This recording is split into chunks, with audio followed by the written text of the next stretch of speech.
Mohon subscribe untuk mendukung channel ini agar Mimin semakin semangat.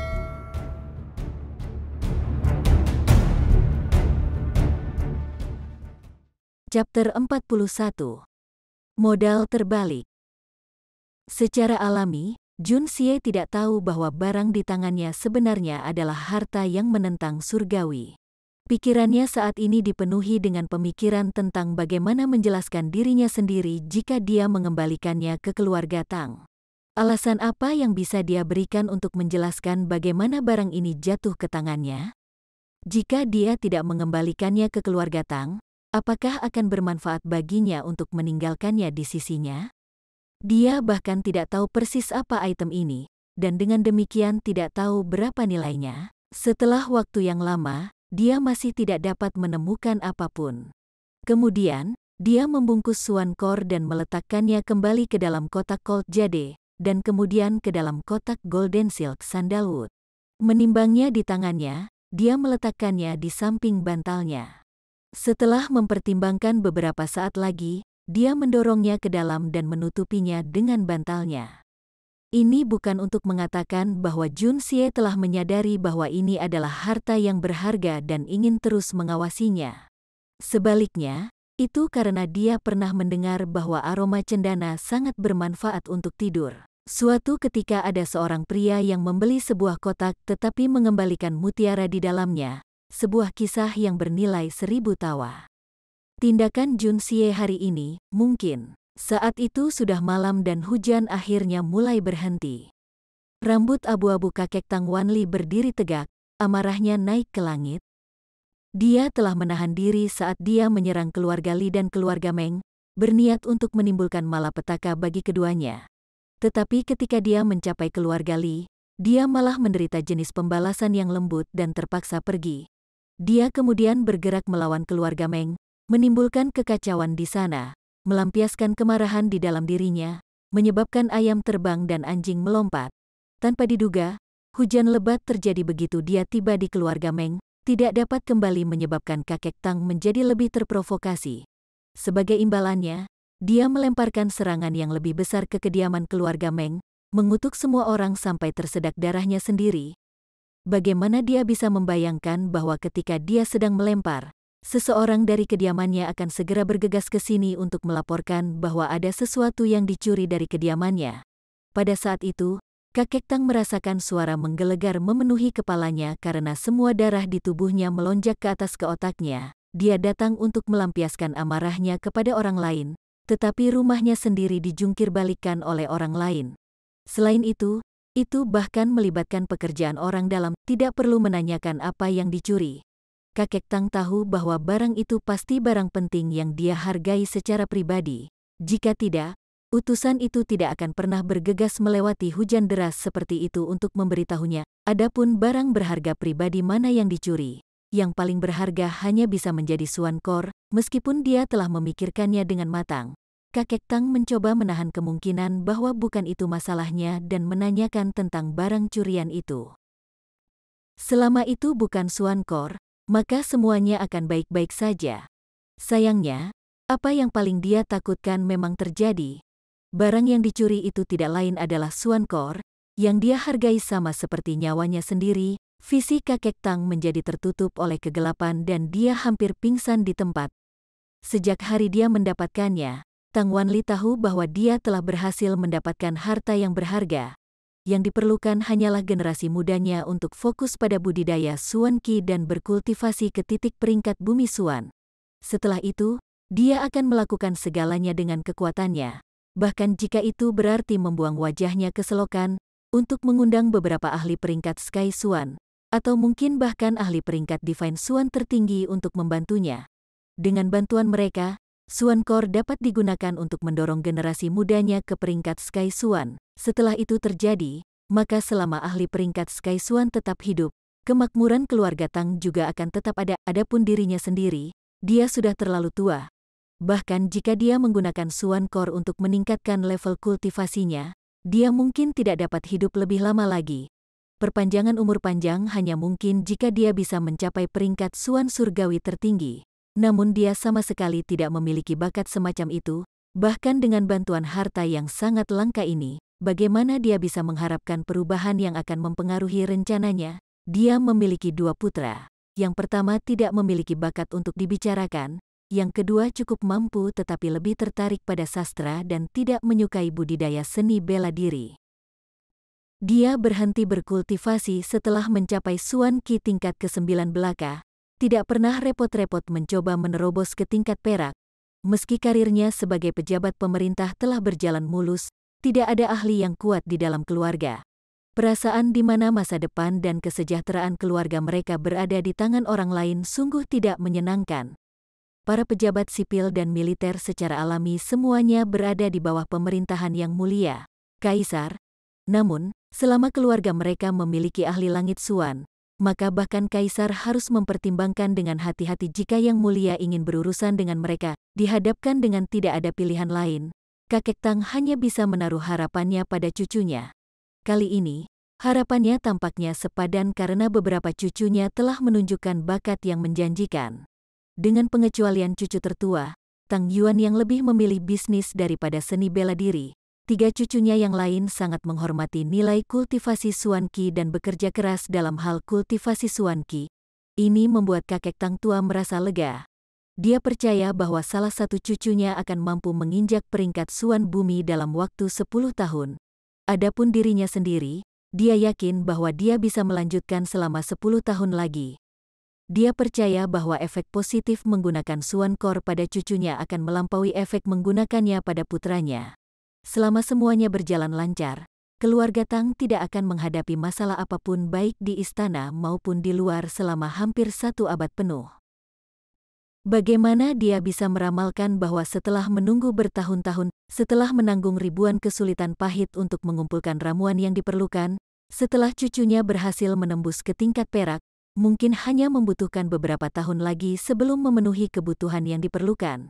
Persyaratan, item yang paling penting akhirnya dicuri. Pada saat ini, Tang Yuan sedang melampiaskan amarahnya sendiri. Mencengkeram 1,5 juta uang kertas perak, dia meraih kerah Meng Haizu, bersikeras untuk menebus pedang dan batu giok pengiring. Bagaimana Meng Haizu memproduksinya? Yang bisa dia lakukan hanyalah membungkuk sedalam-dalamnya dan berbicara tanpa rasa terima kasih. Wajahnya bercucuran keringat. Merasa tidak berdaya atas kesulitannya sendiri, kakek Tang mengeluarkan perintah untuk pulang. Merasa kesal dan dipenuhi hanya dengan pikiran untuk mencapai rumah, dia menyerang Tang Yuan yang masih mengomel tanpa henti. Sebelum pergi, Tang Yuan meneriaki mereka. Jika mereka tidak dapat menghasilkan pedang berharga dan batu giok pengiring dalam waktu 3 hari, maka dia akan maju dan melaporkannya langsung kepada Yang Mulia, Kaisar.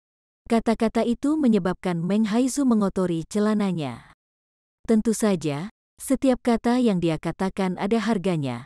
Untuk setiap kata yang dia katakan, kakek Tang memberinya 2 tendangan ganas, menyebabkan pan asterisnya berguling-guling.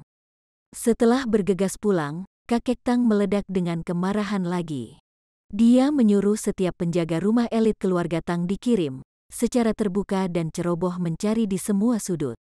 Adapun 16 orang yang terbunuh saat mencoba melarikan diri dari kediaman Tang dan 6 mayat yang ditemukan di jalanan, dia menyimpannya dengan baik. Selain menemukan orang untuk mengidentifikasi mayat-mayat itu, dia juga meminta gambar mereka ditarik dan diserahkan ke Kementerian Kehakiman. Melalui Kementerian Kehakiman, dia menawarkan hadiah 100.000 liang perak untuk pengetahuan apapun tentang orang-orang ini. Adapun beberapa pelayan yang melarikan diri dari kediamannya sendiri, hadiah untuk mereka berlipat ganda. Tidak peduli apa, dia harus menangkap dalangnya. Dalam 1 hari, seluruh ibu kota terbalik. Dalam waktu 3 hari, seluruh dunia terbalik. Pada saat yang sama, Li Youran dan keluarga Li tidak menunjukkan gerakan eksternal di pihak mereka, mengambil sikap sebagai pengamat yang waspada. Namun diam-diam, mereka bergerak dengan sekuat tenaga. Li Youran meminta semua orang yang terlibat diinterogasi secara ketat, dan siapapun yang menunjukkan tanda-tanda perilaku mencurigakan disiksa tanpa henti dengan cara yang paling menyakitkan. Membunuh 1.000 orang tak berdosa lebih baik daripada melepaskan 1 penjahat. Penting baginya untuk mencari tahu siapa yang mencoba melawannya. Setelah hanya 2 hari, banyak yang mendapati diri mereka tidak dapat melanjutkan di bawah siksaan kejam dan meninggal. Pasukan rahasia keluarga Lee juga bergerak dengan kekuatan penuh, mencari informasi dari keempat penjuru. Semua keluarga besar di ibu kota dapat menangkap aroma sesuatu yang tidak biasa dalam rangkaian acara ini. Mereka semua terus mengawasi pergerakan ibu kota, menjaga diri agar tidak tersedot ke dalam pusaran air berlumpur ini. Namun, mereka juga mengirim anak buahnya untuk menanyakan informasi. Apa yang terjadi di keluarga Tang? Kekuatan seluruh ibu kota pada saat ini mulai melonjak diam-diam.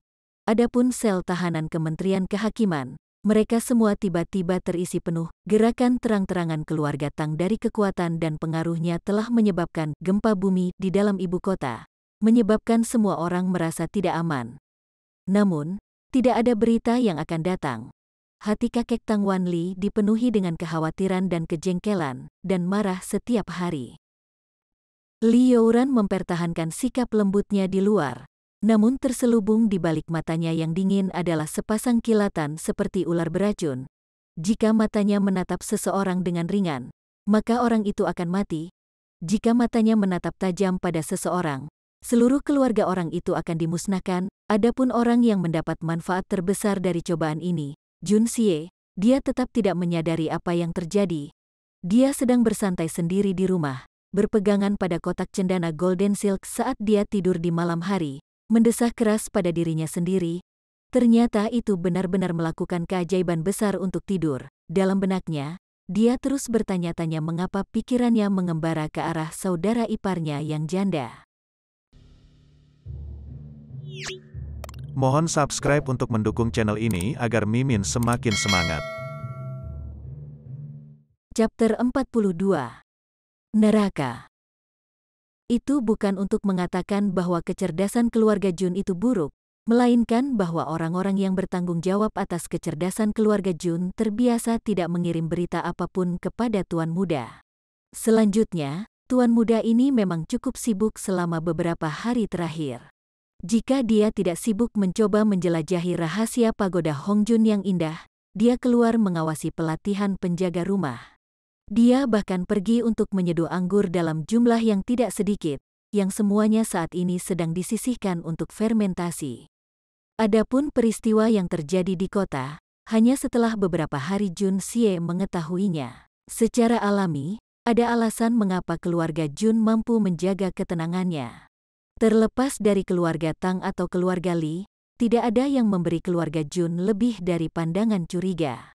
Mengabaikan pesta pora mereka yang terkenal, anggota keluarga Jun terlalu tua, terlalu lumpuh, atau terlalu hilang. Siapa sebenarnya yang bisa mereka kirim? Kakek Jun adalah pria terhormat yang tindakannya dilakukan di siang hari bolong, fakta yang bahkan musuhnya tidak dapat menyangkalnya. Secara alami, itu tidak mungkin dia. Adapun Jun Moxi, bahkan tindakan mencurigai Jun Moxi akan menjadi aib besar bagi 6 ahli yang mati di jalanan. Siapa yang akan percaya bahwa orang yang tidak bermoral ini dapat memiliki kemampuan untuk membunuh seorang ahli tingkat perak dan 5 tingkat ke-9 Suan Qi? Namun, tidak semua orang di keluarga Jun tidak terluka. Terima kasih kepada Tuan Muda Jun yang memiliki begitu banyak waktu luang selama beberapa hari terakhir. Dia memutuskan untuk menggunakan waktu itu untuk secara brutal menempatkan penjaga rumah melalui program pelatihan mengoyak kulit. Namun, tidak satu pun dari mereka yang menyuarakan keluhan. Alasannya sangat sederhana. Mereka merasa malu, terlalu malu, sehingga mereka tidak bisa membuka mulut untuk melakukannya. Jika masing-masing penjaga rumah memiliki lapisan kulit sewaan mereka, maka Jun Xie memiliki 3 lapisan sewa kulitnya sendiri, mungkin bahkan lebih. Selama beberapa hari terakhir, menyaksikan pelatihan yang dilakukan Jun Xie menyebabkan bahkan Jun Wuyi yang berdarah besi pun merasakan hawa dingin menjalari tulang punggungnya. Jadwalnya untuk hari itu adalah di pagi hari. Jun Xie bangun tepat waktu dan pergi ke halaman. Di sana ia menemukan sudut rahasia baginya untuk bermeditasi. Adapun mengapa dia tidak bermeditasi di kamarnya, dia menginginkan tempat yang bisa menghubungkannya dengan dunia, alam. Udara segar yang dibawa oleh angin pagi adalah anugerah alam. 1 jam kemudian, dia mengikatkan beban ke tubuh, kaki, lengan, dan pergelangan tangannya. Setelah itu, ia memulai pelatihannya dalam berbagai gerakan dasar. pukulan normal, pukulan lurus, kait, pukulan atas, tendangan normal, tendangan depan, tendangan lokomotif, tendangan samping, tendangan belakang. Tidak ada istirahat yang diizinkan di antara sesi. Setelah set selesai, ia langsung melanjutkan push-up, sit-up miring, duck walk, leapfrog, leg stretching, gantung terbalik. Setelah menyelesaikan sesi ini, tubuhnya berada pada titik di mana tidak ada lagi keringat yang bisa keluar, otot-otot di seluruh tubuhnya disegarkan secara ekstrim. Jika pelatihan ini diberikan kepada orang biasa, bahkan jika orang itu bertahan sampai akhir, orang itu akan kelelahan sampai mati. Namun, ini baru permulaan. Setelah melatih kedua tangan dan kakinya, akhirnya tiba saatnya untuk mulai berlatih beberapa gerakan seni bela diri. Masing-masing dilakukan dengan cermat, bahkan jika tindakan ini hanya dipraktekkan sesuai dengan gaya tanpa substansi, itu masih akan menyebabkan seseorang basah kuyup. Bagaimanapun, masing-masing dieksekusi untuk mematuhi standar yang ketat. Setiap pukulan melibatkan setiap bagian tubuh dari jari kaki dan tumit, kemudian ke pergelangan kaki yang terpuntir, otot betis, hamstring, paha, dan pinggang. Masing-masing menyalurkan kekuatan dan momentum ke arah bahu, yang kemudian dikirim ke lengan. Pukulan yang dihasilkan adalah pukulan yang dieksekusi dengan kekuatan seluruh tubuh, setiap pukulan dieksekusi dengan seluruh kekuatannya. Sebuah klan seni bela diri pernah berkata, dalam latihan yang penting adalah pukulan dan tendangan yang paling sederhana. Namun, pukulan dan tendangan sederhana ini harus melibatkan semua otot di tubuh untuk menunjukkan tingkat kekuatan terbesarnya. Beberapa pukulan dapat merenggut nyawa seseorang, tetapi beberapa pukulan pada akhirnya menyebabkan orang yang melakukan pukulan tersebut terkilir pergelangan tangannya. Ini adalah alasan utama yang bisa terjadi. Prinsip ini juga berlaku untuk tindakan lain. Bahkan jika aksinya hanya melibatkan pukulan sederhana, itu juga merupakan bentuk seni bela diri. Dasar dari seni bela diri adalah pelatihan gerakan sederhana. Puncak seni bela diri juga mengikuti prinsip yang sama, menjadi satu dengan alam. Bentuk latihan dasar yang sederhana ini adalah cara terbaik untuk mengasah pikiran seorang seniman bela diri. Adapun Junxie, tubuh dan anggota tubuhnya diikat dengan beban, meningkatkan tingkat kesulitan 10 kali lipat. Jumlah energi yang dibutuhkan bahkan melebihi itu. Namun, tingkat pelatihan yang sulit ini hanyalah hari pertama pelatihan formal Junxie. Pertempuran sengit di tengah hujan telah melahirkan keinginan mendesak untuk meningkatkan kekuatannya. Tubuh ini terlalu lemah. Setelah menyelesaikan seluruh program pelatihan pagi, semua penjaga rumah keluarga Jun berkumpul di hadapannya. Maka dimulailah pelatihan pahit dan neraka mereka. Selain itu, Junxie akan berpartisipasi dalam setiap rangkaian pelatihan yang dia pesan. Dia berlatih bersama mereka dan menyelesaikannya bersama mereka. Serangkaian pelatihan ini adalah yang berasal dari kehidupan masa lalunya, yang bertujuan untuk menghasilkan seorang pembunuh super, yang sebanding dengan pelatihan dari neraka. Beberapa orang rela melompat ke neraka daripada menanggung bentuk pelatihan yang jahat ini. Rekan-rekan bela diri Junxie pernah menyebarkan kata-kata ini secara rahasia.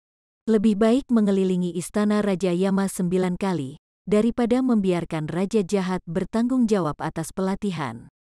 Terbukti, metode pelatihan Junxie benar-benar mengerikan. Junxie terus mengulangi pada dirinya sendiri. Jika saya ingin mendapatkan kekuatan yang tak tertandingi di dunia, maka saya harus terlebih dahulu memiliki keuletan dan ketekunan yang tak tertandingi di dunia. Kalau tidak, saya mungkin juga melupakannya. Setelah itu saya harus berkeringat dan bekerja lebih keras daripada orang lain. Kalau tidak, saya mungkin juga melupakannya. Hanya setelah keduanya selesai, seseorang dapat memenuhi syarat untuk berbicara tentang peluang. Tanpa kerja keras, bahkan jika ada kesempatan untuk muncul di hadapannya, orang itu tetap tidak akan bisa meraihnya. Berharap dewa muncul dan mengangkat diri sendiri untuk menjadi abadi adalah fantasi yang tidak realistis. Bahkan jika seseorang diberkahi dengan keberuntungan terbaik di dunia, memegang harta paling kuat di alam semesta, tanpa kerja keras, orang itu pada akhirnya tetap tidak berarti apa-apa. Jika seorang pengemis mau bekerja keras, maka dia bisa meninggalkan jejak dalam sejarah seorang jenderal besar.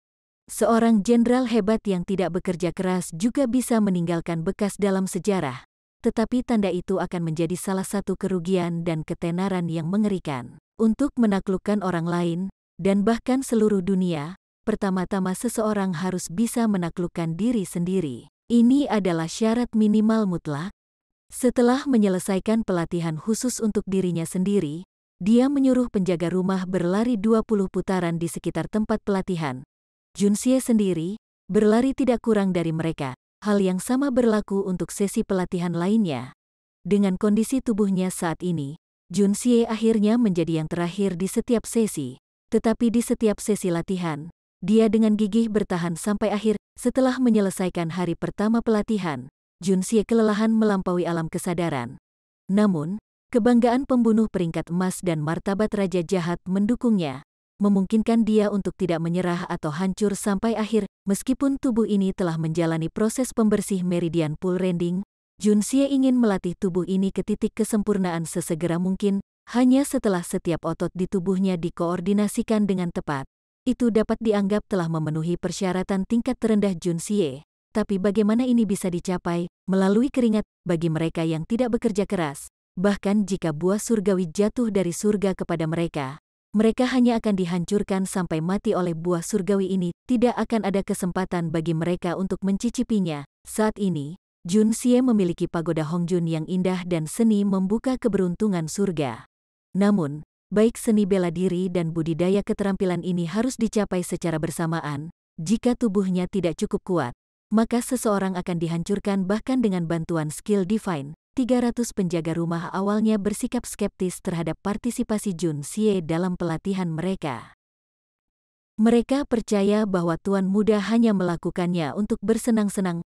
Melihat dia terhuyung-huyung hampir pingsan sejak awal, mereka semua tertawa kecil di dalam hati mereka, yakin bahwa dia tidak akan bisa bertahan untuk waktu yang lama.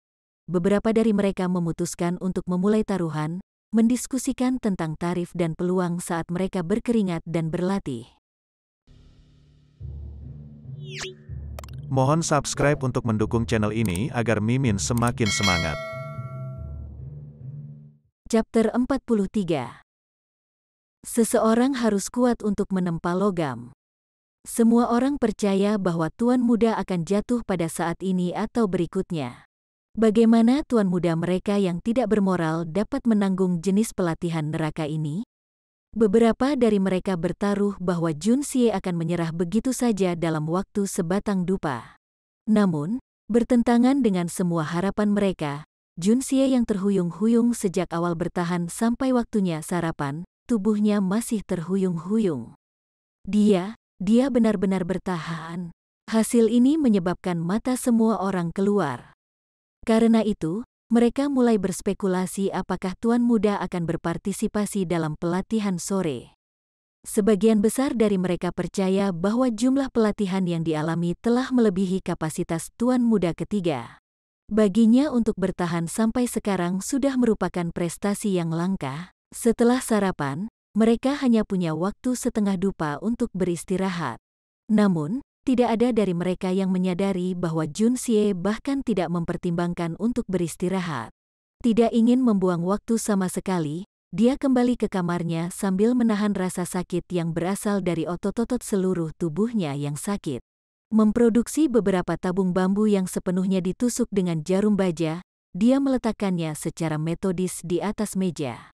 Dia kemudian menghasilkan satu tabung bambu tanpa jarum baja di atasnya dan meletakkannya di dalam formasi tabung bambu sebelumnya.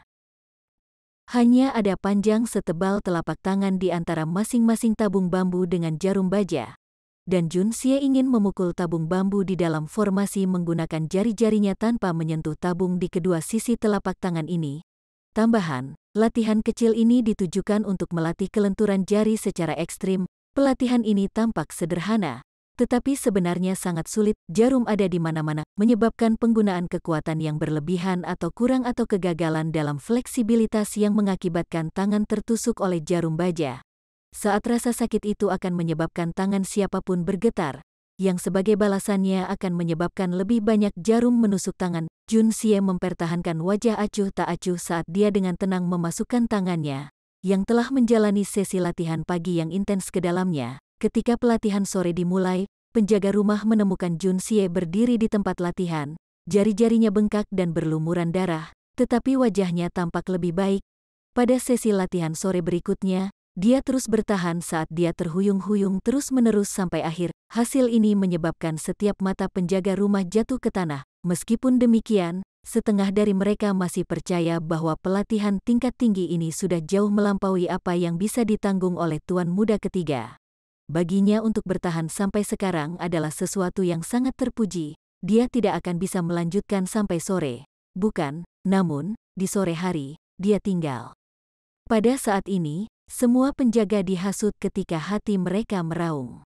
Bagaimana mungkin kita, veteran perang yang telah menjalani pelatihan dan pertempuran yang tak terhitung jumlahnya, kalah dari tuan muda yang bertubuh lembut dan manja yang tidak bisa menderita kepahitan sama sekali? Perspektif ini menyebabkan orang-orang yang berdiri di tepi neraka ini melangkah langsung ke dalamnya. Selama Jun Xie tidak berhenti, semua penjaga rumah akan menggertakkan gigi mereka dan bertahan sampai akhir. Akibatnya, semua orang akhirnya menjadi terlalu lelah. Karena Jun Xie mengarahkan pelatihan, wajar saja jika Jun Wuyi hadir juga. Setelah menghasut moral semua orang ke ketinggian seperti itu, bagaimana tepatnya dia berniat melatih mereka? Ini adalah sesuatu yang menggelitik rasa ingin tahu Jun Wuyi. Namun, setelah menyaksikan isi dari sesi pelatihan, Jun Wuyi merasakan hawa dingin yang dingin menusuk tulang punggungnya. Mengamati para penjaga yang membawa kayu besar, kasar dan belum diproses berjalan melalui halaman tanpa ada jeda di antaranya, mata Jun Wuyi menatap lebar. Kemudian, dia melihat Jun Xie di antara mereka, membawa jenis kayu yang sama saat dia berlari. Jun Wuyi tidak bisa menahan diri untuk tidak menggosok matanya dengan keras sebelum melihat lagi. Lalu dia menggosok matanya lagi. Pada akhirnya, dia menggosoknya sampai kelopak matanya juga terasa sakit. Jika tidak ada yang salah dengan matanya, maka matahari pasti terbit dari utara hari ini. Bagaimana ini mungkin? Apakah ini masih keponakan debauci saya?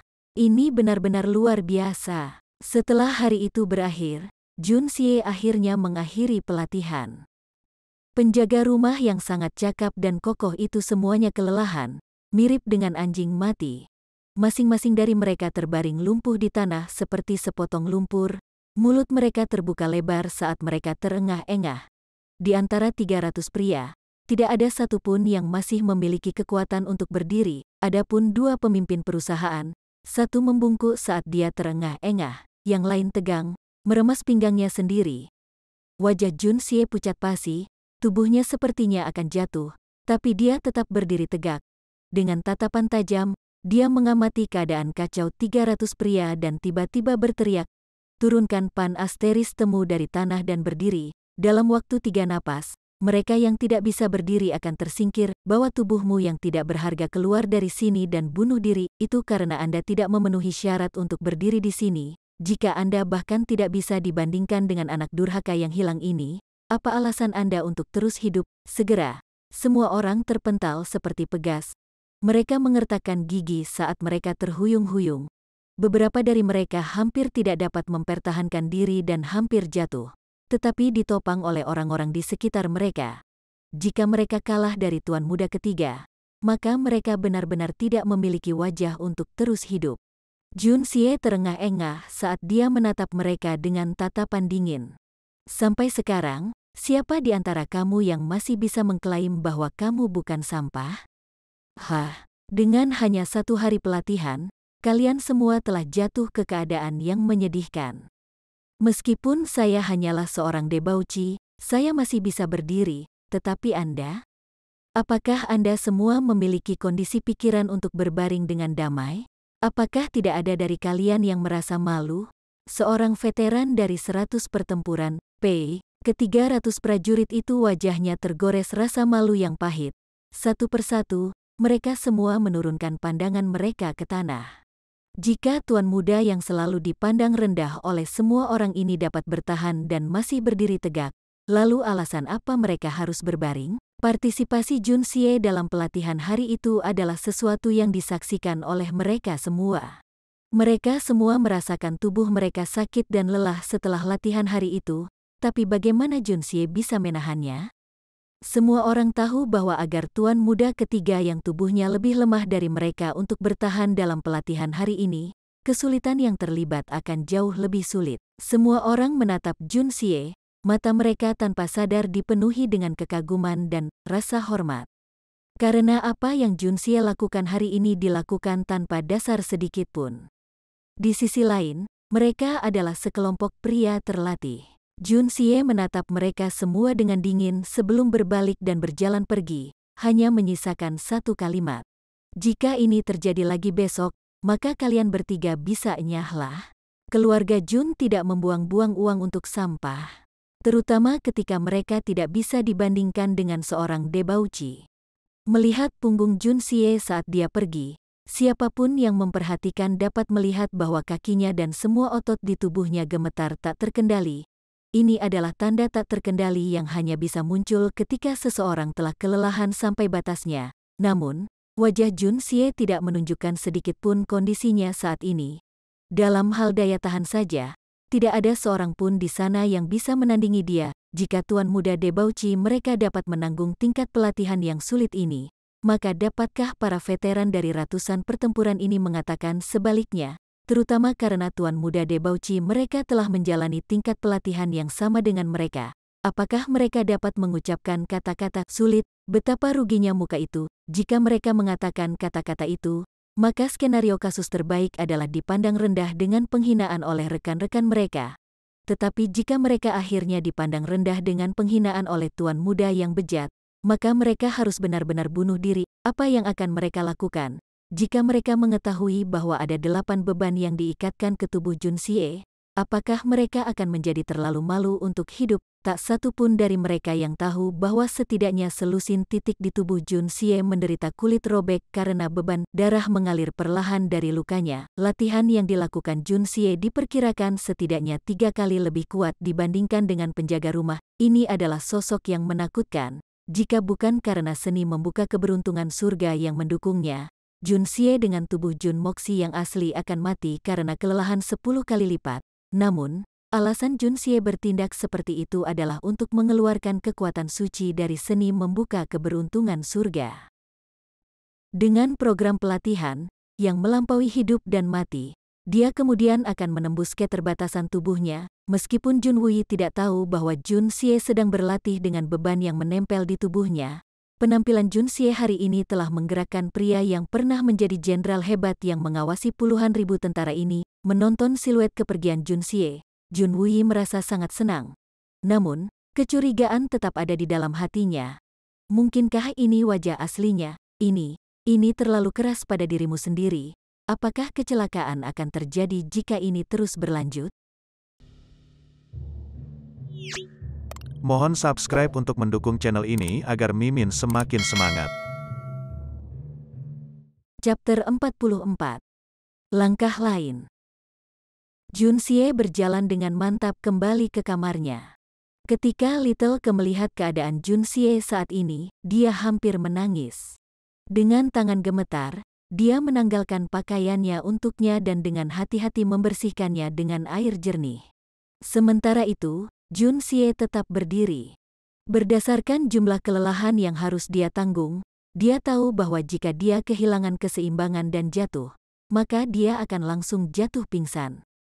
Namun, selama dia bisa melewati rintangan ini, memulihkan kekuatan tubuhnya sambil mempertahankan kesadarannya, maka dia akan berhasil melampaui salah satu keterbatasan tubuhnya. Setelah Little Ke selesai membersihkan tubuhnya, dia menyuruhnya menjauh sementara dia terus berdiri, menggali jauh ke dalam dirinya sendiri. Melalui kesadaran spiritualnya, dia mengamati saat saluran energi seni membuka keberuntungan surga mulai perlahan terbangun.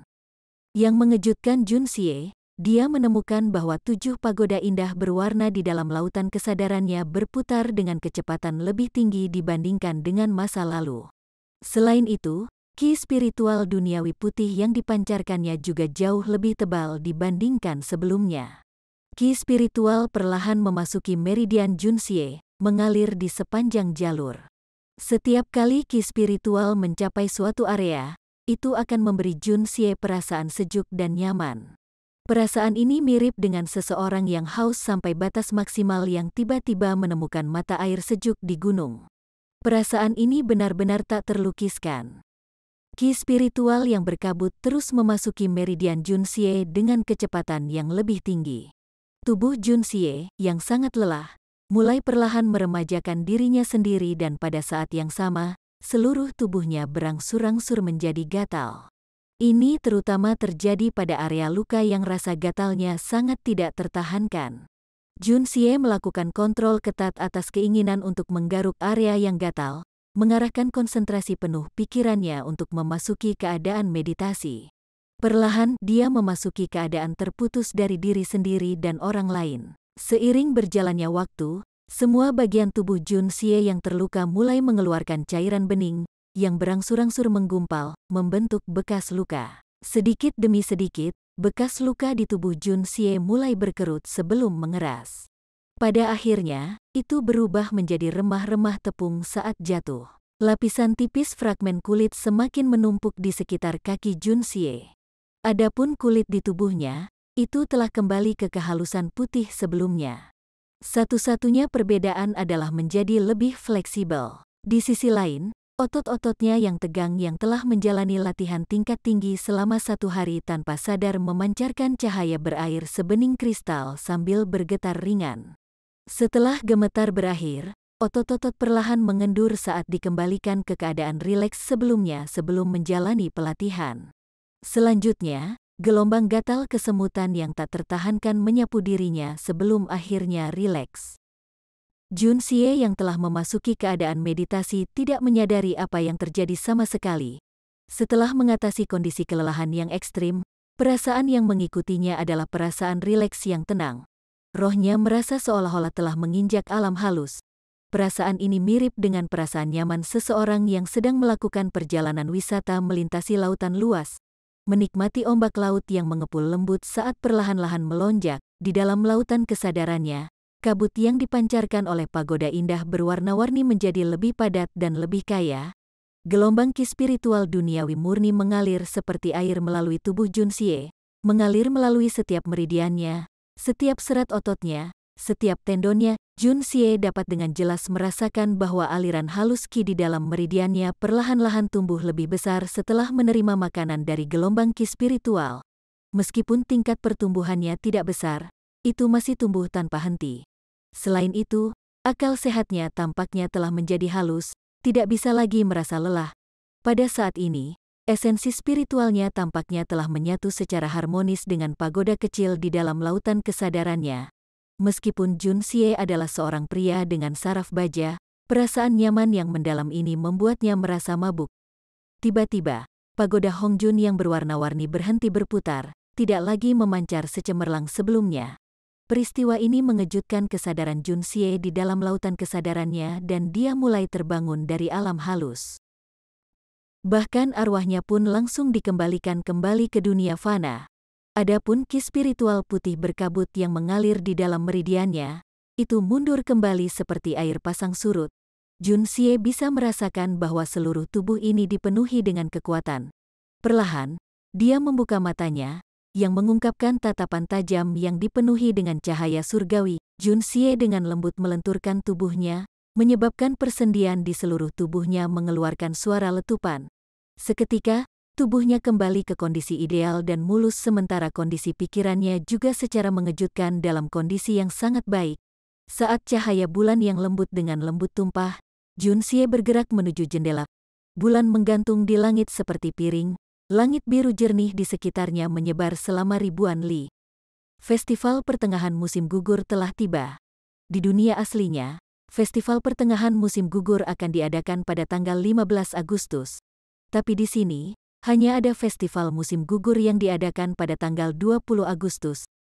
Tidak peduli di dunia mana dia berada, cahaya bulan tetap selembut air, menyebarkan kemegahannya kemana-mana. Junxie menghela nafas ringan. Terkejut menemukan bahwa hatinya tidak lagi dipenuhi dengan emosi kesendirian yang sepi. Seolah-olah, di suatu tempat di sepanjang jalan, hatinya telah terbiasa dengan hal itu. Bulan tetap menjadi bulan yang sama. Langit tetap langit yang sama, karena langit adalah langit yang sama. maka dia mungkin juga berasumsi bahwa ini adalah perubahan lingkungan kerja. Jun Xie dengan hati-hati memeriksa kembali tubuhnya dan menemukan bahwa luka hari itu semuanya telah sembuh. Luka-luka itu, yang tidak bisa dianggap ringan, semuanya sembuh total. Selain itu, bahkan bekas lukanya secara ajaib menghilang dalam waktu 1 malam, kulitnya halus namun fleksibel. Jun Xie tidak bisa tidak menatap hasilnya. Saya tidak pernah menyangka bahwa kemampuan pemulihan seni membuka keberuntungan surga akan menjadi sangat kuat. Awalnya, Jun Xie mengira setelah menjalani pelatihan brutal, tubuhnya akan menjadi kulit perunggu dari kehidupan masa lalunya. Tanpa diduga, meskipun kualitas tubuhnya jelas telah ditingkatkan dengan kecepatan tinggi, kulitnya malah menjadi lebih halus. Kekecewaan, syukurlah, transformasi kulitnya mengarah pada sifat fleksibel. Jika kulitnya malah menjadi lebih lembut, maka dia tidak akan punya wajah untuk keluar. Jun Xie menyalurkan kembali seni ke dalam tubuhnya dan tiba-tiba sangat gembira. Setelah pelatihan tingkat gila hari itu dan latihan seni di malam hari, efek yang diperoleh sangat signifikan. Aliran halus Qi di dalam tubuhnya telah tumbuh setidaknya 2 kali lipat. Jika ukuran asli aliran Qi sebanding dengan sehelai rambut, maka ukuran saat ini akan sebanding dengan sehelai surai kasar pada babi. Jun Xie tiba-tiba berkeringat dingin. Untuk mengatakan hal seperti itu tentang dirinya, mungkin dia terlalu masokis pada dirinya sendiri. Selain itu, kecepatan aliran Qi juga meningkat. Tiba-tiba ada kejelasan dalam dirinya. Kultivasi tingkat pertama seni membuka keberuntungan surga telah mengambil langkah maju yang besar. Yang sangat mengejutkan, Jun Xie juga menemukan bahwa dia sekarang dapat mengakses mata batin. Ini adalah sesuatu yang hanya bisa dicapai oleh seniman bela diri yang telah mencapai tahap praselestial.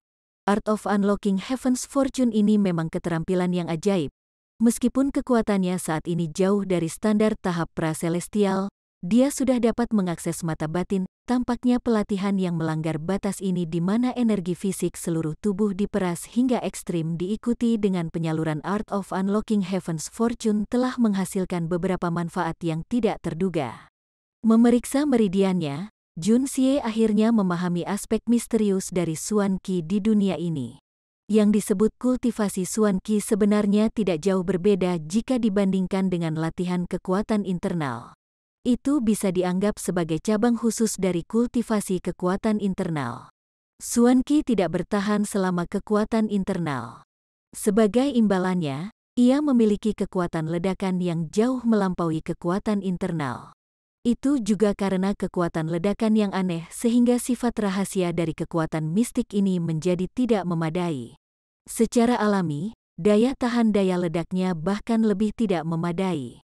Semakin tinggi kultivasi seseorang di Xuan Qi, tanda-tanda eksternal akan menjadi lebih signifikan. Ini adalah penyebab utama dari pancaran warna yang berbeda dari tingkat Xuan Qi yang berbeda. Metode kultivasi Xuan Qi hampir sama dengan praktik kekuatan internal, yaitu menyalurkan energi melalui serangkaian jalur meridian yang tetap. Misalnya, ada satu garis meridian untuk budidaya tingkat ke-9 dan di bawahnya. Terlepas dari apakah itu 8 kapal luar biasa atau 12 meridian standar, hanya ada satu jalan untuk diikuti, membentuk saluran, saling terhubung melalui siklus dalam. Ketika mereka telah menembus ke tingkat perak, mereka kemudian dapat membuka saluran lain. Dengan begitu, aliran energi bisa ditingkatkan. Namun, siklus aliran tetap dalam batas yang sama. Satu-satunya perbedaan adalah bahwa batasnya telah meningkat pesat. Ini mungkin karena fakta bahwa orang-orang di dunia ini memiliki tubuh yang unik. Tidak mengherankan bahwa setiap terobosan dalam budidaya Xuan Qi akan disertai dengan rasa sakit yang luar biasa, sebanding dengan proses ganti kulit ular. Itu adalah proses di mana pembudidaya akan secara paksa membuka jalur meridian. Bagaimana itu tidak menyakitkan? Tahap selanjutnya akan mengikuti langkah yang sama. Setelah semua 12 meridian standar dan setengah dari 8 kapal luar biasa terbuka, maka pembudidaya akan berhasil menginjak ranah Xuan surgawi tertinggi. Namun ada persyaratan lain. Di antara kapal-kapal yang dibuka dari 8 kapal luar biasa, 2 kapal akan dihubungkan. Hanya setelah menyelesaikan ini, seseorang akan dianggap telah mencapai peringkat Xuan surgawi tertinggi yang asli. jika seorang kultivator mampu membuka 4 dari 8 kapal luar biasa tetapi tidak dapat menetapkan 2 di antaranya untuk saling terkait, maka orang itu hanya dapat dianggap sebagai ahli peringkat Suan Surgawi tertinggi palsu. Ada satu aspek yang mengejutkan Jun Xie. Dalam proses mencapai peringkat Suan Surgawi tertinggi, seseorang harus membuka semua 12 meridian standar yang akan berfungsi sebagai rute utama latihan dalam budidaya Suan Qi. Dan Tian itu berfungsi sebagai tempat penyimpanan Suan Qi. Adapun untuk membuka 4 dari 8 kapal luar biasa, bagian yang paling sulit hanyalah menghubungkan 2 kapal yang ditugaskan. Setelah itu yang satu akan berhasil menjadi keberadaan tertinggi di dunia ini. Namun, jika seseorang menganalisis ini menggunakan pengetahuan seni bela diri, meskipun pencapaian tertinggi adalah Suan Surgawi tertinggi, 4 kapal tetap tertutup di dalam tubuh mereka. Dalam hal ini, mungkinkah ada keberadaan yang lebih tinggi dibandingkan dengan Suan Surgawi tertinggi? Mohon subscribe untuk mendukung channel ini agar Mimin semakin semangat. Chapter 45. Bertemu Tang Yuan lagi. Mungkinkah ada keberadaan yang lebih tinggi dari Suan Surgawi tertinggi? Dari perspektif kultivasi kekuatan internal, jawaban atas pertanyaan ini adalah ya. Pasti ada eksistensi yang lebih tinggi, namun, ini adalah dunia yang berbeda. Meskipun budidaya kekuatan internal dan Suan Qi berbagi jalan yang sama, hasilnya mungkin tidak harus serupa. Ada kemungkinan bahwa aturan di dunia ini berbeda dan Suan Surgawi tertinggi adalah batas dalam budidaya Suan Qi. Dengan tingkat pemahaman Jun Xie saat ini terhadap Suan Qi, dia tidak dapat memberikan jawaban yang meyakinkan. Selain itu, setelah menjalani full rending meridian cleanser, semua meridian di tubuh Jun Xie telah terbuka sepenuhnya. Itu telah mencapai ranah 100 kapal yang saling berhubungan dari ahli tahap pra-celestial. Dalam hal kualitas meridian saja, sekarang jauh lebih unggul daripada yang ada di alam Suan Divine tertinggi. Namun dalam hal kekuatan sejati, dia masih jauh dari mampu melawan satu. Lagi pula, baru 1 bulan sejak dia pindah ke dunia ini. Untuk dapat mengubah tubuh seperti sampah menjadi levelnya saat ini sudah merupakan prestasi yang sangat cepat. Ini adalah salah satu kekuatan menakjubkan dari seni membuka keberuntungan surga. Jika seseorang berlatih keterampilan kultivasi lainnya, 1 bulan bahkan mungkin tidak cukup bagi seseorang untuk mencapai tahap pemula. Selain itu, pagoda Hongjun yang indah mampu bertindak selaras dengan seni membuka keberuntungan surga dan membuka semua meridian di tubuh Jun Xie. Ini sama saja dengan membuka harta karun yang tak terhitung jumlahnya yang tidak memiliki batas ruang, hanya menunggu Jun Xie untuk mengisinya satu persatu. Dengan tingkat kekuatan Jun Xie saat ini, bahkan seorang ahli Suan Qi tingkat perak biasa pun tidak bisa menghadapinya, bahkan dalam pertarungan sampai mati. Namun, hasilnya akan sangat berbeda jika ini adalah skenario pembunuhan. Bagaimanapun, pembunuhan adalah apa yang Jun Xie lakukan untuk mencari nafkah. Namun, meridian yang terbuka penuh juga memberi Jun Xie akses ke kemampuan aneh. Meskipun bukan bentuk tiruan yang sebenarnya, selama dia bisa menganalisis formula budidaya keterampilan Suan Qi tertentu, dia akan bisa meniru bentuk yang diajarkan oleh formula tersebut. Secara alami, dia hanya bisa meniru bentuk dan bukan kekuatan formula. Memikirkan hal ini, Jun Xie tidak bisa menahan diri dan tersenyum. Sepertinya saya sekarang memiliki metode penipuan lain. Keesokan harinya, Jun Xie muncul lagi di tempat latihan. Menyebabkan semua orang terkejut, pelatihan kemarin adalah salah satu yang memberi tubuh penjaga rumah ini tidak sedikit penderitaan. Bahkan sekarang, banyak area di tubuh mereka yang sangat sakit sampai mati. Namun, tuan muda ini sebenarnya telah tiba lebih awal di tempat latihan daripada mereka. Setelah pelatihan kemarin selesai, hampir setiap dari mereka mendapati diri mereka memandang tuan muda ketiga mereka dalam cahaya yang berbeda. Bahkan hati mereka dipenuhi dengan rasa hormat kepadanya. Tapi, mereka semua yakin bahwa tuan muda ketiga mereka tidak akan hadir besok. Apakah dia memiliki keinginan untuk melakukannya bukanlah pertanyaan di tangan. Pertanyaannya adalah, bagaimana tubuh mungilnya bisa mengatasinya? Tanpa diduga, mereka akan tiba untuk melihat Jun Xie berdiri tegak dengan tatapan seperti pedang di wajahnya. Semua orang merasa seolah-olah mereka terjebak dalam ilusi. Apakah ini masih tidak berguna, menunggu panggilan kematian, membebaskan tuan muda ketiga? Bagaimana dia bisa turun dari tempat tidur? Jun Wuyi sudah lama tiba di tempat latihan. Duduk di kursi rodanya, dia mengamati semua yang terjadi. Meskipun dia sudah mengharapkan Jun Xie muncul, dia masih terkejut. Kondisi serius Jun Xie setelah menyelesaikan pelatihan kemarin adalah sesuatu yang dia pahami dengan sangat baik.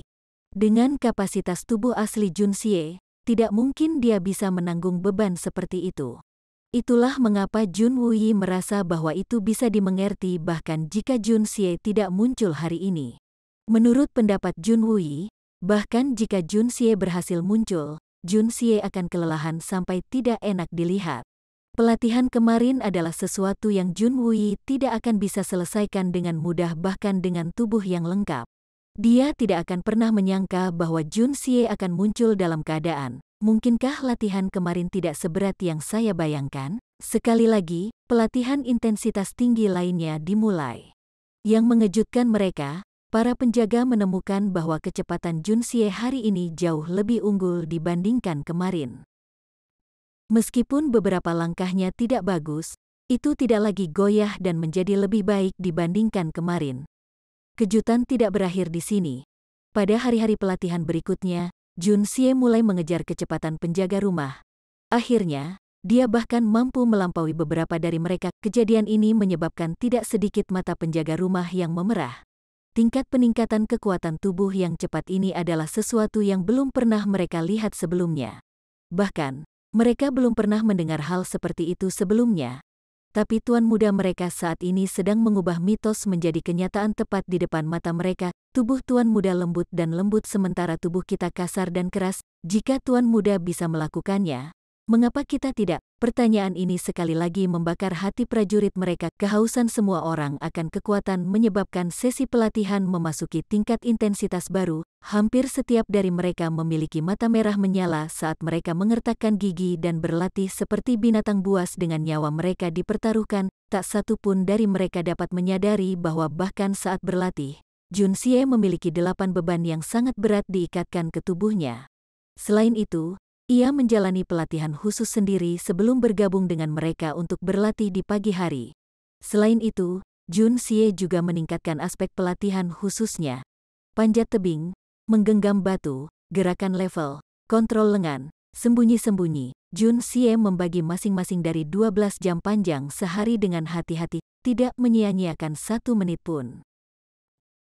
Pada hari ketiga, kakek Jun menerima berita tentang pelatihan Jun Xie dan diam-diam datang untuk mengamati. Kakek Jun senang mengetahui bahwa cucunya sangat termotivasi, tetapi juga khawatir bahwa Jun Xie terlalu sering berlatih, menyebabkan tergesa-gesa untuk membuang-buang waktu.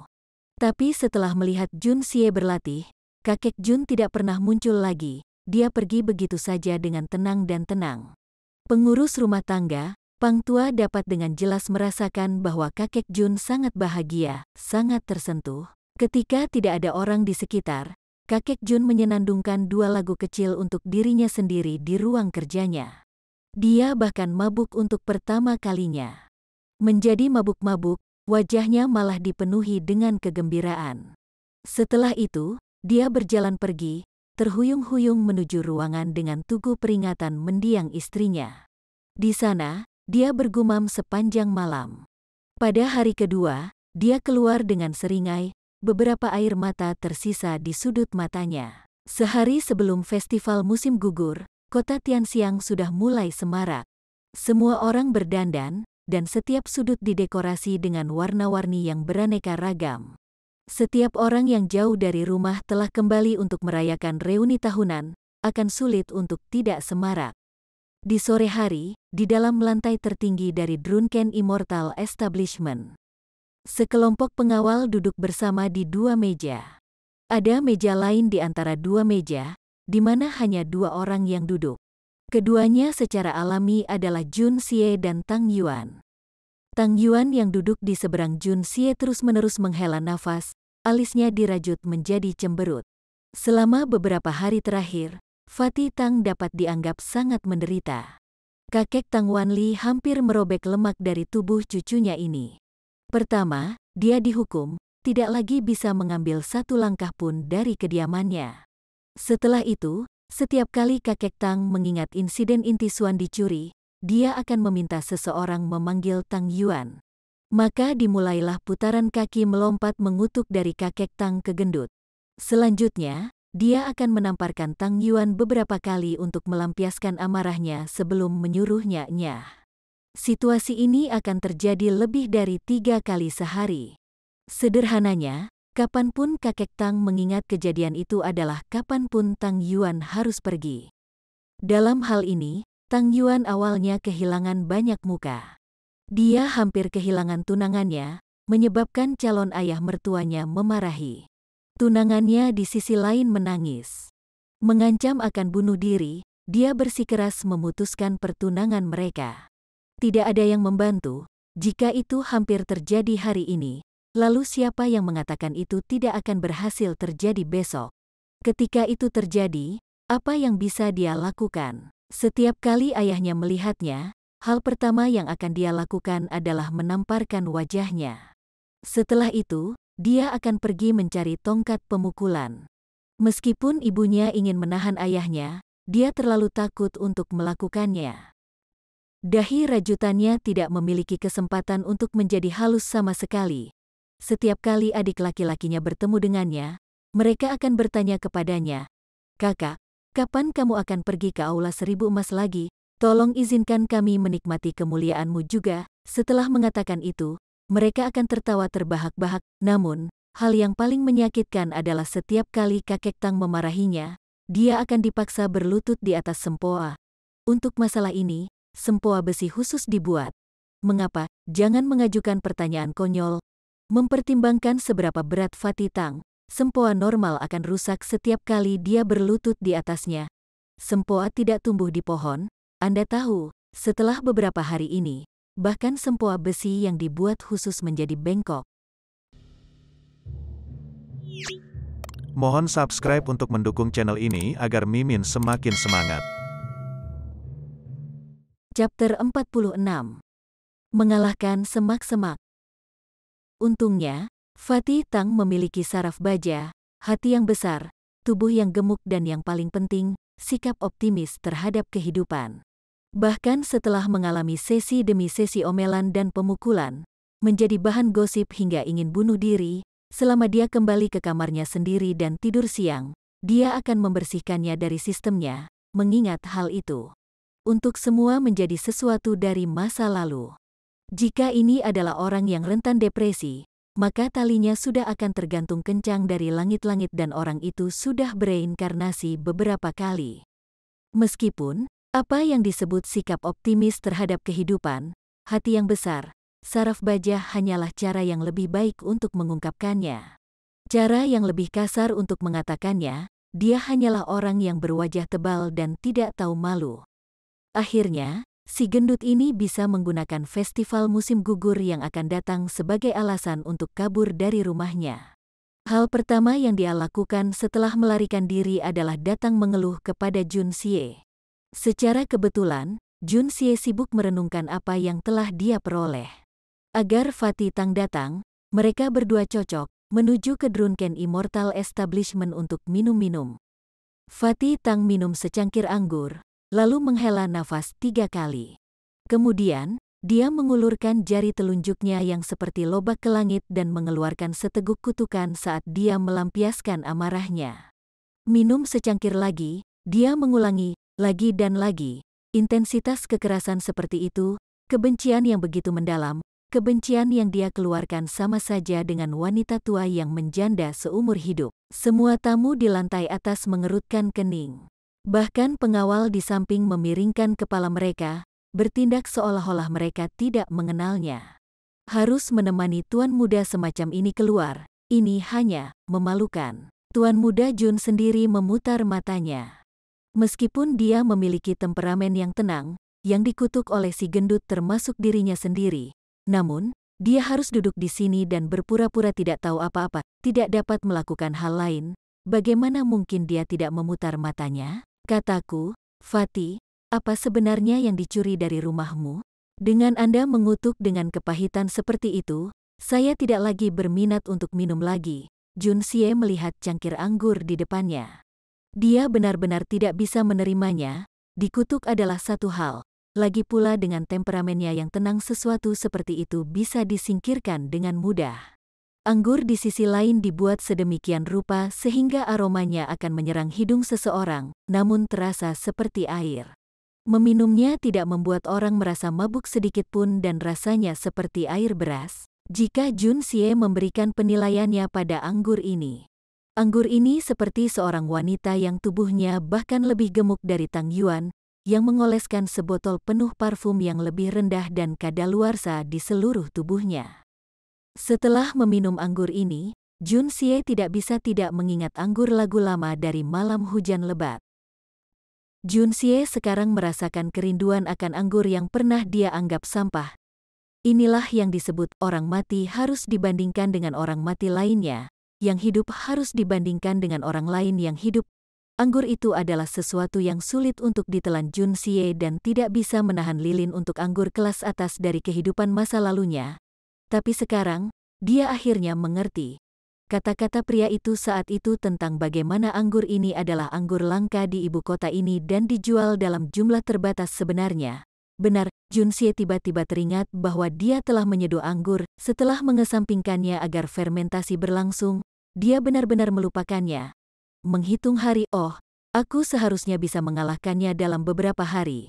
Saya harus segera menyelesaikan anggur ini. Bahkan jika itu bukan demi menghasilkan uang, setidaknya aku harus melakukannya demi diriku sendiri. Jika saya harus terus meminum minuman seperti ini, bagaimana saya bisa hidup? Setelah saya mengeluarkan anggur dari fermentasi, saya juga akan menjual dalam jumlah terbatas dasar ba ngan 10.000 liang perak per kendi, suka atau tinggalkan. Jika tidak ingin membeli maka tinggalkan saja. Aku akan meminum semuanya sendiri. Jika saya tidak bisa menyelesaikannya maka saya hanya akan memberi makan babi. Dasar ba ngan hanya mengatakan itu terasa tak tertahankan. Dia berpikir dengan kejam pada dirinya sendiri sambil mencium secangkir anggur. Sampah. Dengan temperamen sesatnya, memberi makan babi bukanlah kemungkinan yang dibuat-buat. Tang Yuan berhenti, wajahnya yang gemuk dan gemuk, sebanding dengan telur rebus terukir dengan ekspresi bengkok. Tuan muda ketiga, saudaraku, saya benar-benar mengalami waktu yang menyedihkan. Ba ngan itu, tidak bisakah mereka membawa malapetaka ini ke orang lain? Kenapa harus aku? Sialan 18 generasi nenek moyang mereka, senior ini akan memusnahkan mereka selamanya. Dan kemudian ada pencuri terkutuk, merekalah yang mencuri barang-barang itu.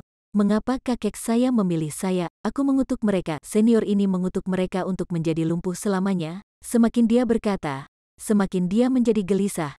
Tang Yuan berdiri dengan gelisah, membanting kakinya ke bawah, membawa gelombang lemak yang mengamuk ke kursi yang dia duduki. Lembaran lemak di tubuhnya melonjak luar biasa saat dia meraung keras ke arah langit. Untungnya, kursi di Drunken Immortal Establishment cukup layak dan mampu menahan beban penuh lemak ini. Jun Xie hampir kehilangan dirinya sendiri. Dia menyandarkan telapak tangannya ke wajahnya, merasakan keinginan untuk kehabisan. Bersama dengan lemak ini terlalu memalukan, keseluruhan lantai 3 dari Drunken Immortal Establishment tiba-tiba menjadi sunyi senyap. Semua orang menoleh, mengamati tumpukan lemak yang gemetar karena gelisah. Terengah-engah, Tang Yuan melepaskan kakinya dari kursi, duduk kembali tanpa menyekanya, dan mulai minum lagi dengan keras. Tuan muda ketiga, barang yang hilang dari keluargaku kali ini adalah sesuatu yang luar biasa. Tang Yuan memutar wajahnya. Karena item ini, hidupku seperti neraka selama 5 hari terakhir. Orang tua saya memberi saya setidaknya 10 kali lebih banyak pukulan. Kakek saya dengan keras memukuli saya dengan tongkat besar bahkan ketika dia mengejar saya.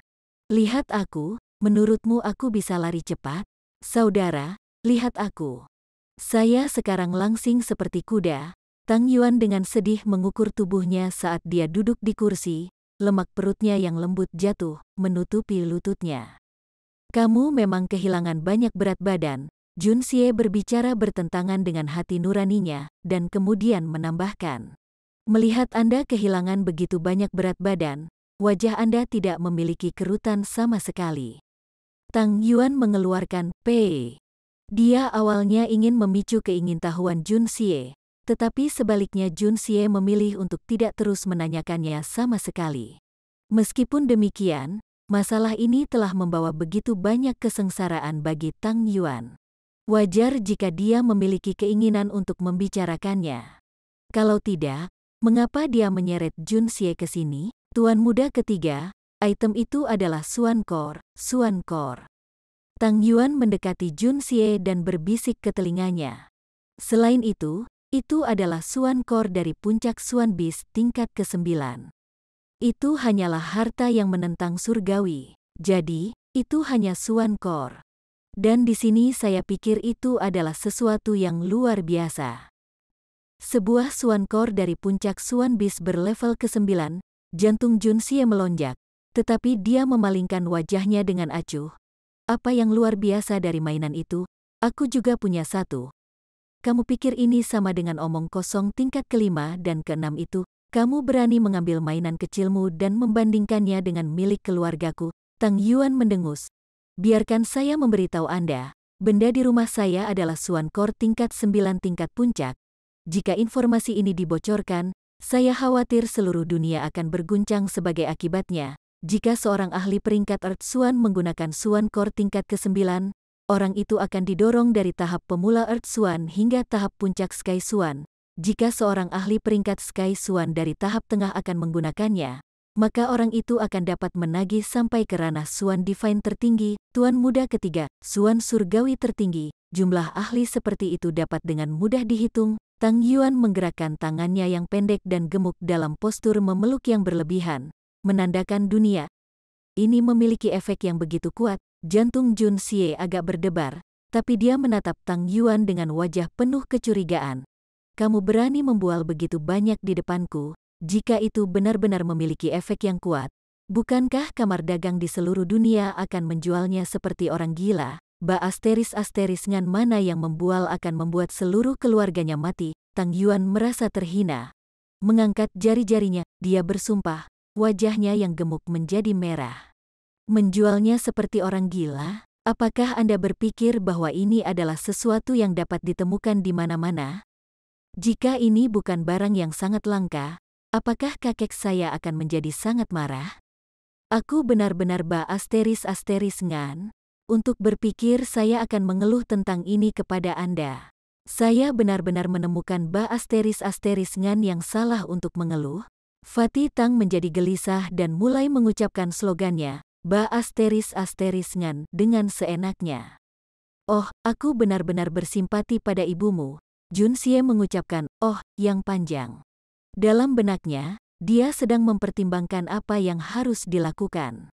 Jika ini benar-benar harta yang menentang surgawi, maka dia seharusnya tidak mengembalikannya ke keluarga Tang. Harta karun ini akan jauh lebih berguna jika dia menggunakannya untuk meningkatkan kekuatan keluarganya sendiri, menciptakan ahli tingkat super. Itu pasti akan jauh lebih baik daripada membiarkannya sia-sia di tangan keluarga Tang. Tang Yuan yang matanya saat ini sama-sama merah menyeringai. Dia merasa bahwa dalam beberapa hari terakhir ini, Jun Xie adalah satu-satunya yang mau mendengarkannya. Hal ini menyebabkan dia merasa tergerak, tiba-tiba menyebabkan beberapa lendir hidung naik. Dia dengan mudah memantulkannya sebelum berbalik menghadap Jun Xie dan melanjutkan percakapannya yang tulus. Itu pada saat ini. Siapa itu? Asteris ngan mana yang sembarangan memantulkan ingusnya? Bawa asteris nganmu ke sini. Perhatikan saat senior ini memusnahkan 9 kerabatmu. Suara marah yang tajam terdengar keras, membawa aura kekerasan dan kejahatan yang tak tertandingi. Mohon subscribe untuk mendukung channel ini agar Mimin semakin semangat. Chapter 47. Darah penumpahan ingus. Jun Xie berbalik untuk melihat seorang pria muda mengenakan jubah sutra biru berdiri di tengah tangga. Lengan kirinya memeluk seorang wanita berpakaian cantik. Wajah pria itu dipenuhi amarah saat dia segera mencoba menyeka benjolan kuning di pipi kanannya. Benjolan kuning itu tidak lain adalah ingus Tang Yuan. Tang Yuan duduk dengan punggung menghadap tangga ketika dia memantulkan ingusnya ke tanah. Dalam keadaan seperti itu, ingus seharusnya tidak mengenai siapapun, apalagi wajah seseorang. Namun secara kebetulan, saat Tang Yuan memantulkan ingusnya adalah ketika anak muda dan wanita itu menaiki tangga. Pada saat itu, pria muda itu disibukkan dengan meremas-remas dada wanita itu saat mereka naik, kepala mereka baru saja muncul dari tangga. Saat itulah masa ingus terbang.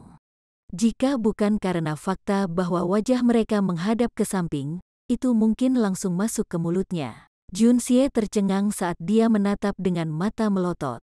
Setelah beberapa saat, dia tertawa terbahak-bahak sambil menggenggam tangannya sebagai tanda hormat kepada Tang Yuan. "Fatih Tang, akurasimu benar-benar mengesankan, hormat." Tang Yuan yang juga tercengang terdiam beberapa saat sebelum tertawa pahit. "Bagaimana ini bisa menjadi tentang impresi akurasi saya? Ini hanyalah keberuntungan yang menentang surgawi Ba *** ngan ini." Argumen dari Tang Yuan ini tentu saja tepat.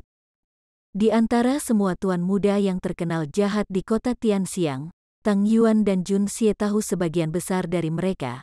Pemuda ini mengekspresikan sikap sombong dengan wajah penuh kesombongan, menunjukkan bahwa dia bukan orang biasa. Namun, baik Tang Yuan maupun Junxie tidak mengenalinya. Ini hanya bisa berarti bahwa pria ini bukan siapa-siapa di antara orang-orang yang tidak bermoral. Tidak hanya ini, tidak ada yang membuat wajahnya terkena ingus. Dia saat ini telah memprovokasi Jun Moxi dan Tang Yuan, dua pesta pora paling terkenal di ibu kota.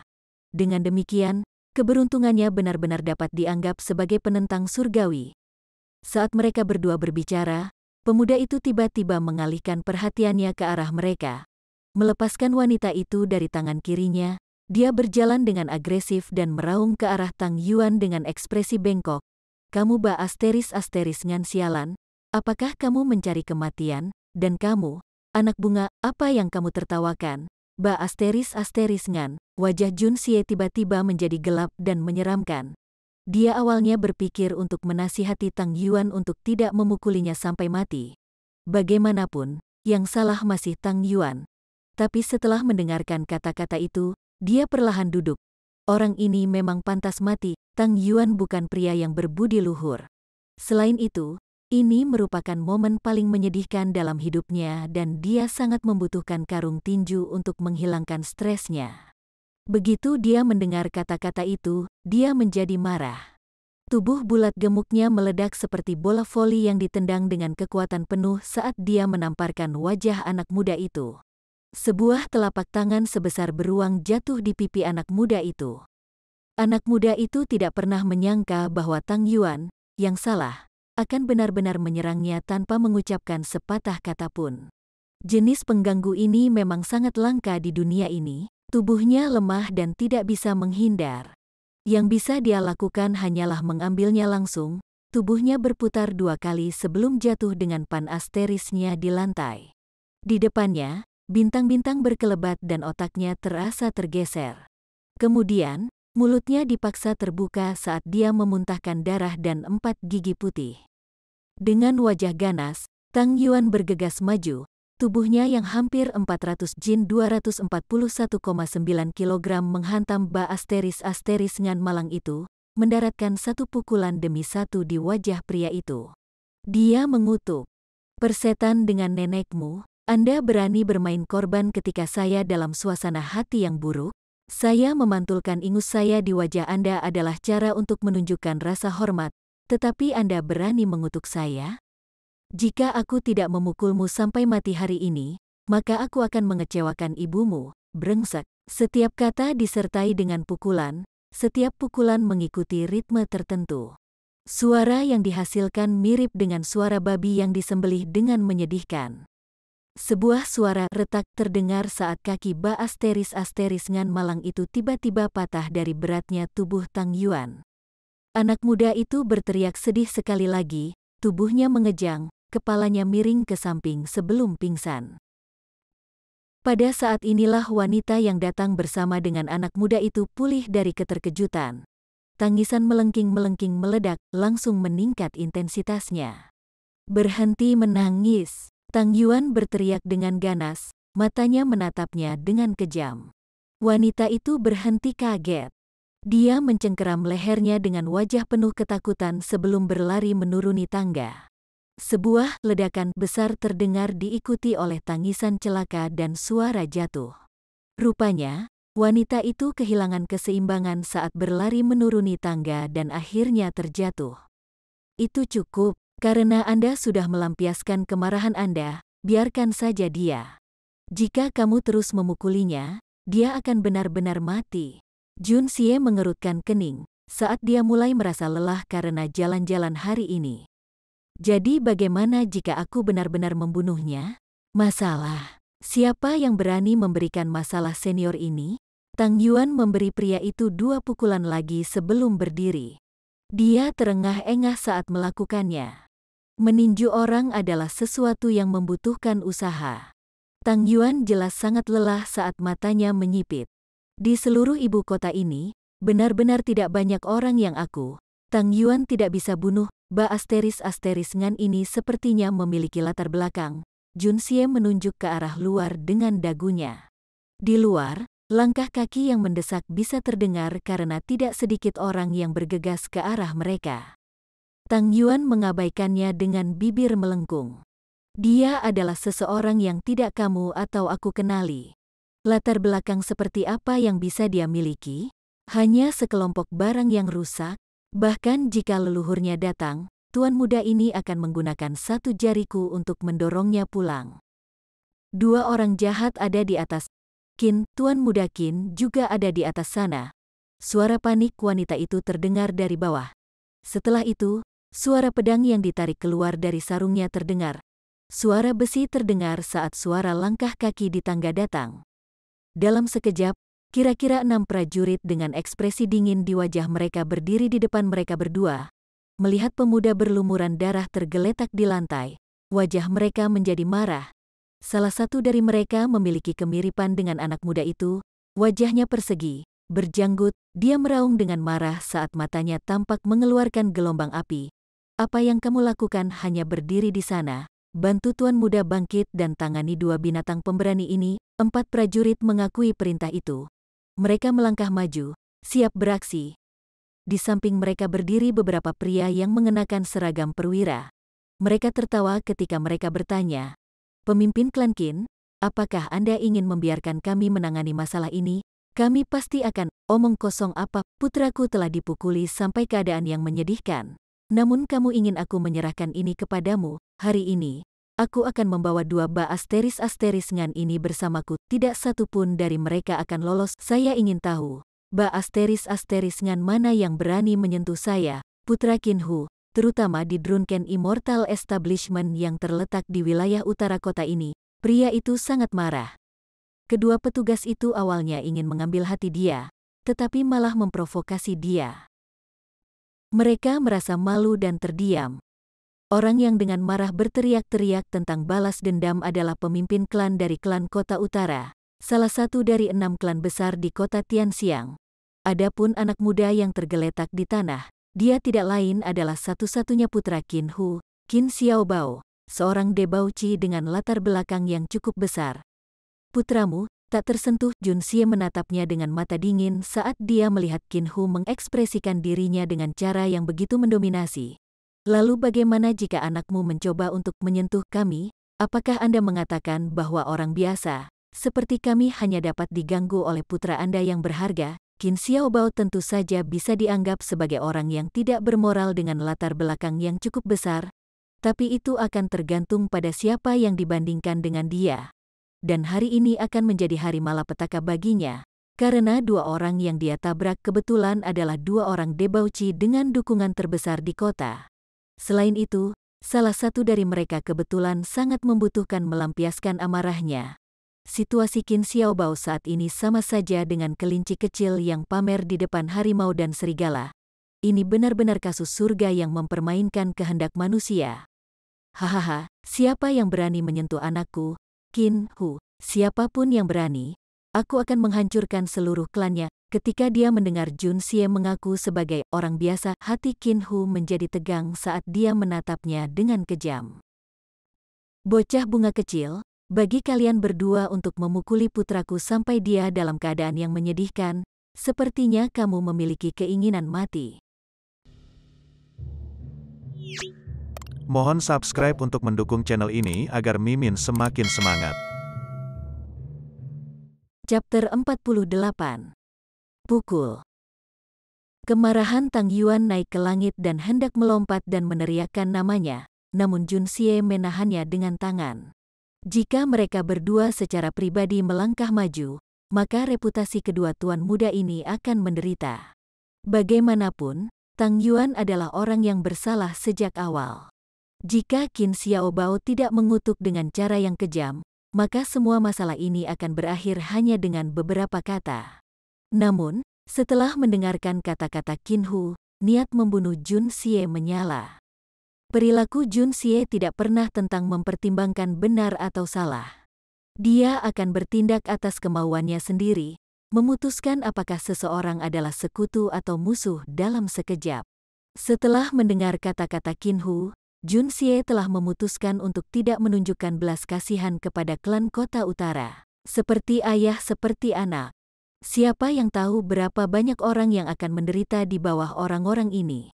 Mempertimbangkan bagaimana ayah dan anak adalah **** ngan, Jun Xie percaya bahwa membunuh mereka akan menjadi tindakan membantu surga memberikan keadilan, tindakan yang akan menghasilkan pahala besar. Pemimpin pengawal keluarga Tang berdiri. 3 pria lainnya di belakangnya mengikuti, karena tubuh mereka semua memancarkan cahaya perak. 4 ahli Suan Qi tingkat perak melangkah maju bersama-sama, tatapan mereka mirip dengan pedang. Orang macam apa Qin Hu ini? Qin Hu terkejut sesaat saat dia merasakan tekanan kuat yang menyatu padanya. Pikirannya mulai berpikir, tubuhnya menyalurkan Suan Qi, menyebabkan tubuhnya bersinar dengan cahaya keemasan. Dia kemudian menarik kembali sikap arogannya dan dengan hati-hati menjawab, "Saya Qin Hu, pemimpin klan dari klan Kota Utara. Bolehkah saya bertanya siapa Anda?" Seorang ahli Suan Qi tingkat emas sebagai penguasa klan. Qin Hu jelas bukan orang biasa, namun, jantung ahli Suan Qi yang diratakan emas ini saat ini berdebar kencang. Setelah menyaksikan kekuatan pihak lawan, pemimpin klan dari klan Kota Utara segera mengubah sikapnya. Secara alami, dia tidak akan melihat para ahli Suan Qi tingkat perak itu dengan tinggi. Tapi masalahnya terletak pada kenyataan bahwa kedua bocah ini sebenarnya memiliki 4 ahli tingkat perak sebagai pengawal. Apa artinya ini? Apa jenis dukungan yang dimiliki keduanya? Mungkinkah putranya sekali lagi memprovokasi seseorang yang seharusnya tidak dia lakukan? Seorang ahli tingkat emas memang memenuhi syarat untuk menjadi pemimpin klan. Di dalam kota, Qin Hu dianggap sebagai individu yang cukup berpengaruh. Namun, jumlah orang yang tidak mampu diprovokasi Qin Hu tetap besar. Qin Hu ingat bahwa belum lama ini, putranya telah memprovokasi tuan muda yang tampak sangat tampan dengan menganiaya seorang pelayan tuan muda yang cantik. Saat itu, tuan muda tidak membalas dengan cara apapun. Namun, setelah malam tiba, semua anggota senior klan Kota Utara ditangkap. Mereka kemudian diangkut ke lokasi rahasia. Adapun Qin Hu, kultivasi Suan Qi-nya yang berada di puncak level emas akhirnya jatuh 1 tingkat ke tahap tengah tingkat emas setelah terus-menerus dipukuli oleh mereka. Putranya, Qin Xiaobao di sisi lain, dantiannya patah dan tidak bisa lagi mengolah Suan Qi. Setelah 3 hari 3 malam, mereka akhirnya dibebaskan. Tetapi harga dari kebebasan mereka adalah menjadi pion dari tuan muda itu.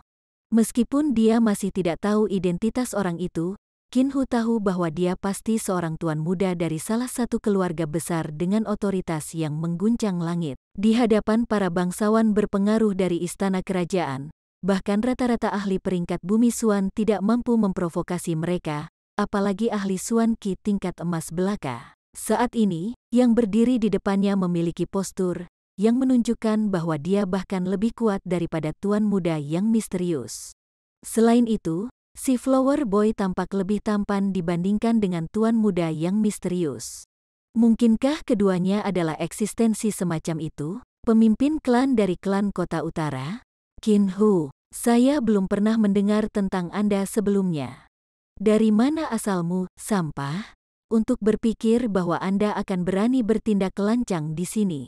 Siapa saya? Seseorang seperti Anda tidak akan pernah memiliki kualifikasi untuk mengetahuinya. Tetapi hari ini putra Anda benar-benar berani menyinggung Tuan Muda Tang Sulung kami, sebuah dosa yang tak termaafkan. Tapi Tuan Muda kita adalah orang yang berhati luas dan murah hati. Setelah hanya memberi putra Anda hukuman ringan, dia memutuskan untuk melepaskan putra Anda. Sebagai seorang ayah, Anda tidak hanya harus merasa bersyukur, Anda seharusnya mengambil kesempatan ini untuk mendisiplinkan putra Anda. Sebaliknya, Anda membawa anak buah Anda untuk menyalahkan orang lain. Selain itu, Anda juga berkolusi dengan pejabat untuk menangkap dua tuan muda ini, Qin Hu. Sepertinya kamu memiliki pasangan yang cukup untukmu. Pemimpin pengawal menatap Qin Hu saat dia berkata dengan lambat, artikulasi yang bagus. Jun Xie diam-diam bertepuk tangan. Dengan hanya beberapa kalimat, pemimpin pengawal ini telah melemparkan semua kejahatan ke Qin Xiaobao, tidak memberikan ruang bagi Qin Hu untuk membantah. Tapi bukan itu saja, sorotan dari kata-katanya adalah bagian di mana dia memberikan lansekap kelas atas pada reputasi Fatih Tang. Hanya dengan mempertimbangkan keahliannya dalam meniupkan udara panas, pria ini tentu saja adalah bakat yang benar-benar hebat. Tuan Muda Sulung dari keluarga Tang. Mendengar kata-kata itu, Qin Hu hampir terkejut setengah mati. Satu keluarga yang paling dia takuti saat ini tidak lain adalah keluarga Tang. Alasannya sederhana, hati nurani yang bersalah. Meskipun Tuan Muda yang misterius itu menakutkan, ketidaktahuan adalah kebahagiaan. Qin Hu secara alami takut pada Tuan Muda yang misterius. Tetapi dia tidak tahu identitas atau sejauh mana latar belakang Tuan Muda yang misterius itu. Tapi keluarga Tang adalah masalah yang berbeda. Keluarga Tang adalah nama terkenal di seluruh kota. Bagi keluarga Tang untuk menghancurkan klan kota utara kecilnya yang kecil tidak akan berbeda dengan permainan anak-anak. Belum lagi, dia sebelumnya mengikuti instruksi Tuan Muda misterius untuk mencuri inti Suan dari keluarga Tang. Sampai sekarang, situasinya tetap mengerikan. Setiap hari, dia takut keluarga Tang akan muncul di depan pintunya, membawa kehancuran klan kota utara bersamanya. Siapa yang bisa menduga bahwa putranya sendiri akan memprovokasi Tuan Muda Sulung keluarga Tang pada saat kritis ini? Sungguh langkah yang mengalahkan diri sendiri. Bagaimana dia bisa menjalani ini? Pada saat ini, Qin Hu merasa dia akan pingsan ketika berhadapan dengan orang-orang berbahaya seperti itu. Seseorang biasanya akan bersembunyi dengan tergesa-gesa.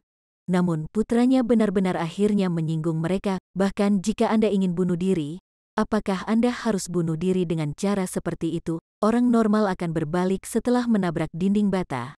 Tetapi mengapa putranya sendiri tidak berbalik bahkan setelah menabrak dinding bata? Melihat putranya yang tergeletak di lantai, darah berceceran di sekujur tubuhnya setelah dihukum ringan oleh Tuan Muda tertua Tang, Qin Hu merasa marah, khawatir, dan sakit hati. Klan kota utaranya mungkin bukan pembangkit tenaga listrik yang ringan. Tetapi jika dibandingkan dengan keluarga Tang yang sangat berpengaruh, itu tidak berbeda dengan semut dibandingkan dengan harimau. Putra satu-satunya ini terlalu manja. Saat itu, dia akhirnya kehilangan kultivasi Suan Qi-nya karena masalah yang dia sebabkan, kehilangan separuh hidupnya dalam prosesnya. Namun, dia tidak mengingat pelajaran itu. Tampaknya hidupnya mungkin akan hilang kali ini. Namun, orang-orang yang merasa tidak enak bukan hanya Qin Hu, tetapi juga keempat perwira itu. Mereka awalnya bermaksud membantu Tuan Qin meredakan amarahnya dan dalam prosesnya mendapatkan sedikit uang. Bagaimana mereka bisa menebak bahwa orang itu adalah Tuan Muda Tang?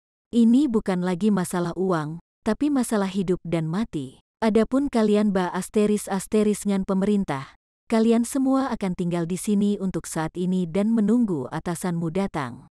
Saya ingin bertanya kepada mereka, apakah seperti ini perilaku orang-orang dari Kementerian Kehakiman? Mematuhi keinginan geng bawah tanah dan menindas yang lemah, rakyat jelata menjadi serigala harimau? Seorang hamba ketidakadilan. Tang Yuan memberi beberapa petugas dengan tatapan yang dalam dan seram, masing-masing dan setiap kata-katanya adil dan benar secara moral. Namun, Kata-kata ini seharusnya tidak keluar dari mulut Tang Yuan. Seharusnya diarahkan pada Tang Yuan sebagai gantinya. Jun Xie yang mendengarkan di samping, merasa tergoda untuk tertawa terbahak-bahak. Fatih Tang benar-benar punya nyali untuk menyebut dirinya orang biasa yang lemah. Wajah keempat petugas menjadi pucat pasi ketika mereka berbalik untuk saling memandang. Tubuh mereka bergoyang lemah seolah-olah akan jatuh. Jika Tang Yuan berteriak sedikit lebih keras, maka orang-orang ini akan ketakutan setengah mati. Ayah mertua Tang Yuan, Sun Chenghe adalah wakil menteri Kementerian Kehakiman, yang bertanggung jawab atas mereka semua. Atasan mereka adalah bawahan Sun Chenghe. Jika atasan mereka datang dan melihat bahwa mereka telah berkolusi dengan klan Kota Utara untuk berurusan dengan menantu laki-laki di atas mereka, seberapa banyak masalah yang akan muncul? Ketika itu terjadi, keempat Ba-Asteris Ngan ini sama saja sudah mati. Keempat petugas ini benar-benar malang. Mereka secara alami telah mendengar tentang Tuan Muda Tertua Tang, tetapi posisi mereka terlalu rendah dan tidak dapat bertemu dengannya secara langsung. Sebagai individu yang ditinggikan, Tang Yuan adalah seseorang yang hanya mereka dengar. Namun hari ini adalah hari mereka menemukan diri mereka dibanting dengan identitasnya. Ternyata orang ini adalah Tuan Muda Tang Sulung. Tolong terima permintaan maaf saya. Qin Hu langsung mengubah ekspresi wajahnya menjadi senyum yang menyanjung. Dia mengatupkan tangannya dengan sopan saat dia memberi hormat.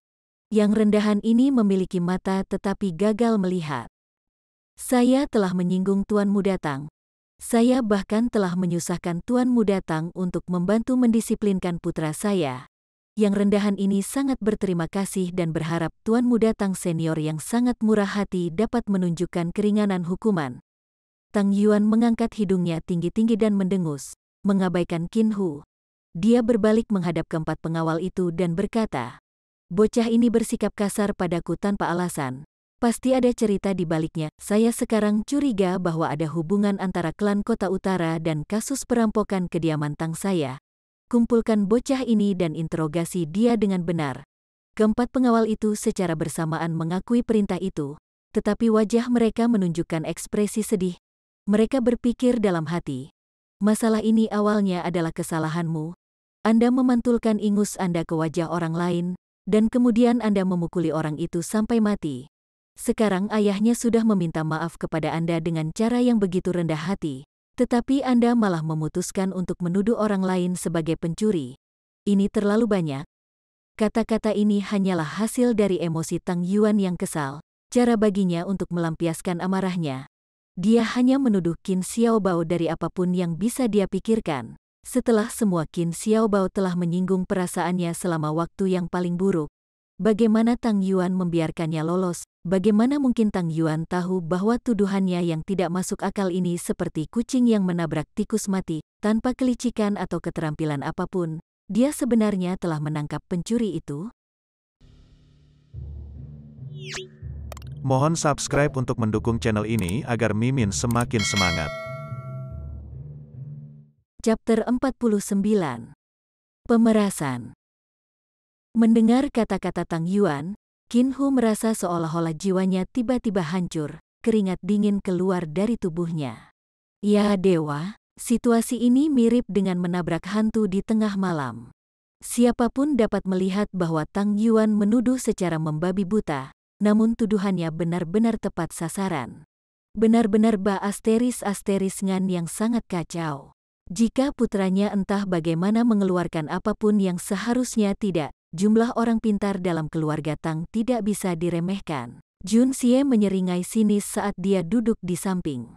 Namun, ketika Jun Xie melihat wajah Qin Hu memucat, matanya melirik menghindar, Jun Xie merasa terkejut. Kata-kata dari Fatih Tang itu hanyalah caranya untuk mendapatkan lebih banyak dalam hal reputasi dan manfaat. Apakah Qin Hu perlu panik sampai tingkat seperti itu?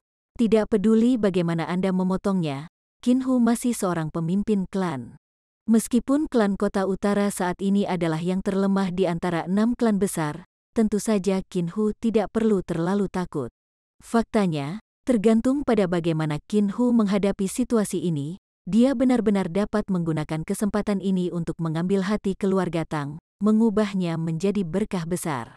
Namun, ekspresinya saat ini dipenuhi dengan rasa bersalah. Mengapa begitu? Tunggu, kesalahan. Memikirkan hal itu, tatapan Jun Xie ke arah Qin Hu berubah, menjadi lebih bermakna, pikirannya terkunci pada tempatnya. Anak lelaki rendahan ini bersikap kasar, itu hanya pantas bahwa dia menjadi disiplin. Tapi, bolehkah saya meminta izin untuk membawanya kembali terlebih dahulu untuk mengobati luka-lukanya sebelum mengirimnya ke kediaman Tuan Muda Sulung untuk tindakan disipliner? Tentu saja. Karena putra yang rendahan ini telah membuat Tuan Muda Sulung ketakutan, saya pasti akan memberi Anda kompensasi untuk kepuasan Anda, meskipun dia telah dibuat ketakutan setelah apa yang terjadi terakhir kali. Sebagai pemimpin klan dengan pengalaman bertahun-tahun, Qin Hu dapat segera pulih. Dia mengusulkan sikap kompromi dengan senyum di wajahnya. Tang Yuan memberikan heng dan berkata, "Saya ingin melihat bagaimana Anda klan Kota Utara berencana untuk memberi saya kompensasi." Kalimat ini menandakan bahwa dia tidak lagi ingin melanjutkan masalah ini. Sekarang Fatih Tang telah berhasil menjaga wajahnya, yang dia inginkan hanyalah manfaat sebagai pria berpengalaman. Qin Hu secara alami memahami niat Tang Yuan dan menjawab dengan suara bersyukur. "Saya berterima kasih kepada Tuan Muda Sulung yang agung atas belas kasihan Anda. Saya pasti akan berkunjung untuk berterima kasih kepada Tuan Muda Sulung atas kebaikan Anda yang luar biasa." Tang Yuan memberi ringan dan berbalik ke arah Jun Xie. "Aku tidak lagi punya masalah denganmu, tetapi putramu sebelumnya telah mengutuk Tuan Muda ketiga Jun di sini. Selama Tuan Muda ketiga Jun bersedia, maka Anda bebas untuk pergi." Tuan Muda ketiga Jun, Qin Hu tiba-tiba teringat nama ini. Di seluruh kota, Jun Moxi yang terkenal adalah satu-satunya yang akan disapa Tang Yuan sebagai Tuan Muda ketiga Jun. Tidak hanya putranya menyinggung Tuan Muda Tang Sulung, dia juga mengutuk Tuan Muda ketiga Jun yang bahkan lebih menakutkan. Pada saat ini, Qin Hu hampir kewalahan dengan dorongan untuk mencekik putranya sendiri. Kalau saja Qin Xiaobao bukan satu-satunya pewarisnya. Jun Xie menatap Qin Hu. Matanya berkedip sesaat sebelum langsung menghilang. Pikirannya telah bulat. Qin Hu dan putranya Qin Xiaobao sama-sama kasar, sombong dalam menutupi kesalahan mereka sendiri. Jun Xie hanya bisa membayangkan berapa banyak dosa yang telah dilakukan keduanya hari ini. Jika Qin Xiaobao tidak bertemu Jun Xie dan Tang Yuan dan malah bertemu orang biasa, apakah orang itu masih hidup? Qin Xiaobao, menghadapi sampah masyarakat seperti itu, membiarkan mereka hidup akan menyebabkan ketidaknyamanan Jun Xie. Membiarkan klan Kota Utara untuk bertahan hidup juga akan membuat Jun Xie tidak nyaman. Niat membunuh Jun Xie telah diprovokasi, tapi dia ragu-ragu, terutama karena dia bisa merasakan bahwa seseorang diam-diam mengamatinya di gedung ini. Memperhatikan setiap gerakannya, dia bersandar dengan malas di kursi dan mengangkat kedua kakinya karena kebiasaan. Dia menunjuk kepala Qin Hu dengan jarinya. "Qin Hu, setelah mendengar kata-katamu sebelumnya, aku awalnya bermaksud memberimu pelajaran, tetapi melihat Anda menunjukkan rasa hormat seperti itu, saya telah memutuskan untuk melupakannya. Ku dengar klan Kota Utaramu telah membuka banyak kasino. Saya juga mendengar bahwa klan Kota Utara bergulir di pegunungan emas dan perak setiap hari. Hehe, benar-benar makmur." Menatap Qin Hu, Jun Xie mengeluarkan dua seringai dingin. "Qin Hu, Tuan Muda ini akan mengamati bagaimana kamu menangani urusanmu. Jika Anda berani membuat saya tidak puas, maka Tuan Muda ini dapat meyakinkan Anda bahwa tidak seorang pun di klan Kota Utara Anda, tanpa memandang usia atau jenis kelamin, yang dapat hidup untuk melihat matahari terbit besok." Karena itu, Jun Xie membungkukkan tubuhnya. Dia mendekati telinga Qin Hu dan tersenyum dengan cara yang aneh. "Namun, jika kamu bisa memuaskanku, maka kamu akan menikmati beberapa manfaat. Hahaha. Anda mungkin juga mengatakan batuk uang sebanyak yang Anda bisa. Apakah ada kebutuhan untuk bertele-tele dengan cara yang bertele-tele?" Qin Hu mengutuk dalam hati, tetapi tidak dapat melakukan apapun karena pengaruh pihak lawan lebih kuat darinya. Sebagai pemimpin klan, dia harus menanggung pelecehan oleh seorang remaja muda. Betapa memalukan. Meskipun demikian, Qin Hu tidak berani menunjukkan sedikit pun ketidakbahagiaan. Ini karena benar-benar tidak perlu banyak bagi Jun Xie untuk memusnahkan klan Kota Utara. Mengenakan senyum di wajahnya, Qin Hu berjanji bahwa dia akan memuaskan tuan muda ketiga Jun. Setelah menghabiskan semua kata-katanya yang menyanjung, Jun Xie melambaikan tangannya, mengizinkannya untuk menjemput putranya dan pergi dengan kecewa. "Pah, benar-benar penghancur suasana hati," Tang Yuan dengan keras meludahkan saat dia melihat Qin Hu pergi kembali. "Tuan muda ketiga, pesta cendekiawan berbakat akan diadakan besok malam di tengah pulau Danau Mondrok. Apakah Anda akan pergi? Saya mendengar bahwa akan ada banyak hal baru. Secara tradisional, Kerajaan Tianxiang akan mengadakan pesta cendekia berbakat selama festival musim gugur tahunan. Pesta ini akan diadakan pada malam hari di tengah pulau Danau Mondrok.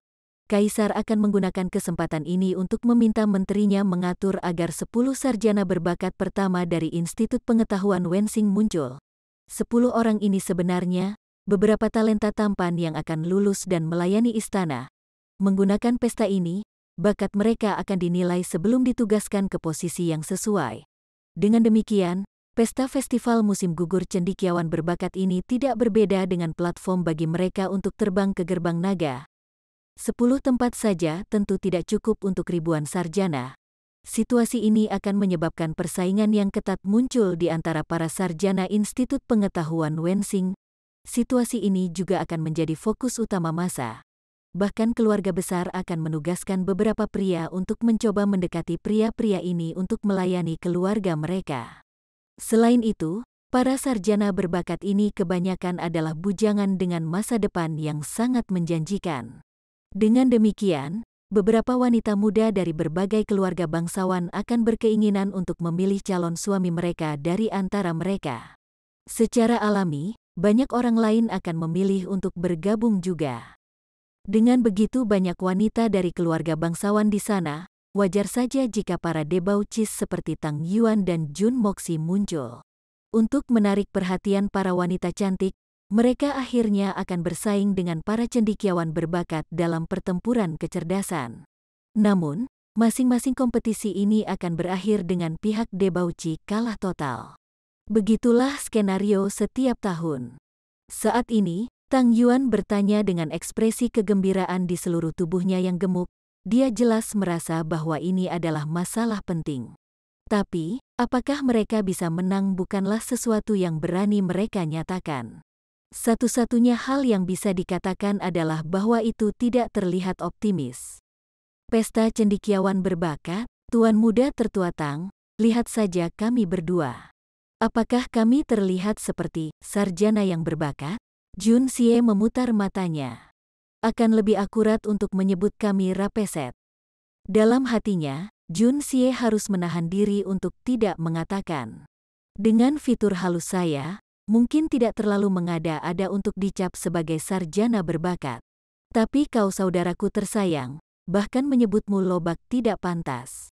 Bagi Anda, akan lebih tepat untuk menyebut Anda benih gemuk. Omong kosong, cendekiawan berbakat apa? Mereka hanyalah sekelompok pria bertele-tele yang bertekad menghasilkan keuntungan.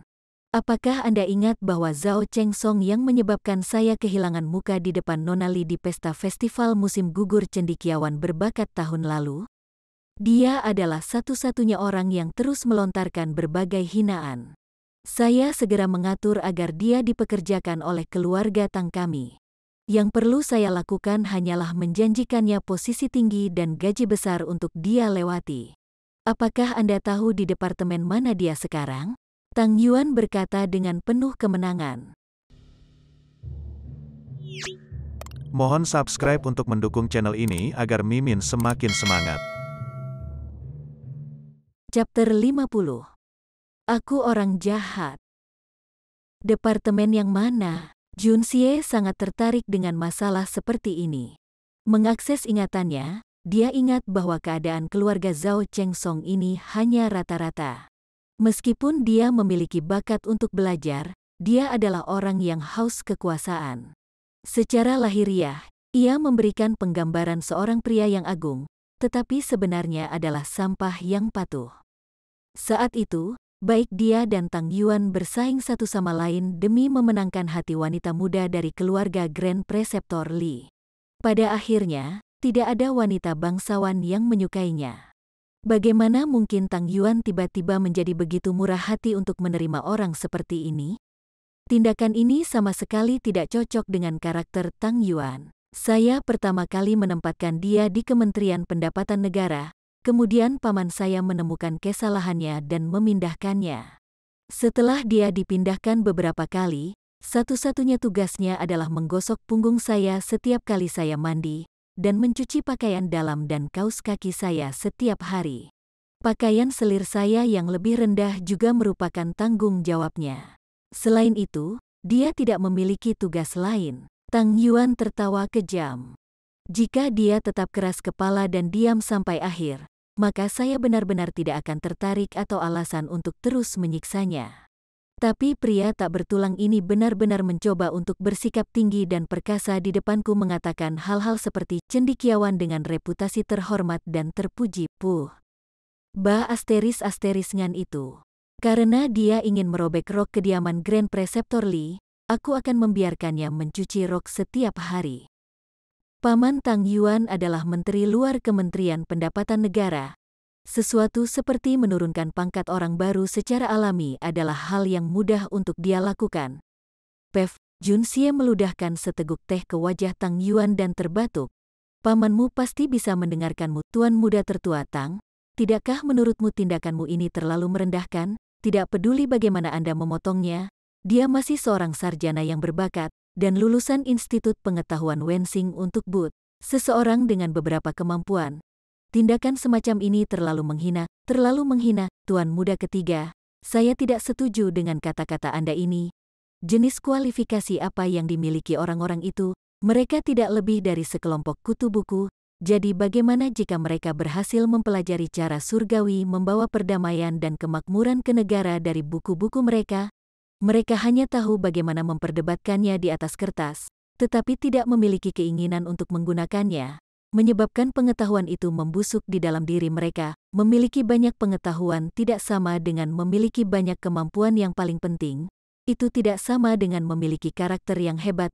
Hanya dengan mulut yang fasih, bagaimana seseorang bisa dianggap sebagai bakat? Orang-orang ini tidak memiliki arti sama sekali. Institut Pengetahuan Wensing, reputasi yang dilebih-lebihkan dalam sejarah panjang kerajaan Tianxiang.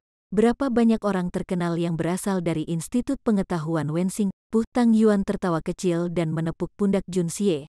Tuan Muda Ketiga, kami berdua tidak bisa dianggap sebagai bahan yang bagus. Tahan, apa maksudmu? Tak satu pun dari kita bisa dianggap bahan yang bagus. Mendengarkan Tang Yuan, Jun Xie awalnya setuju dengannya lagi dan lagi. Diam-diam bertepuk tangan.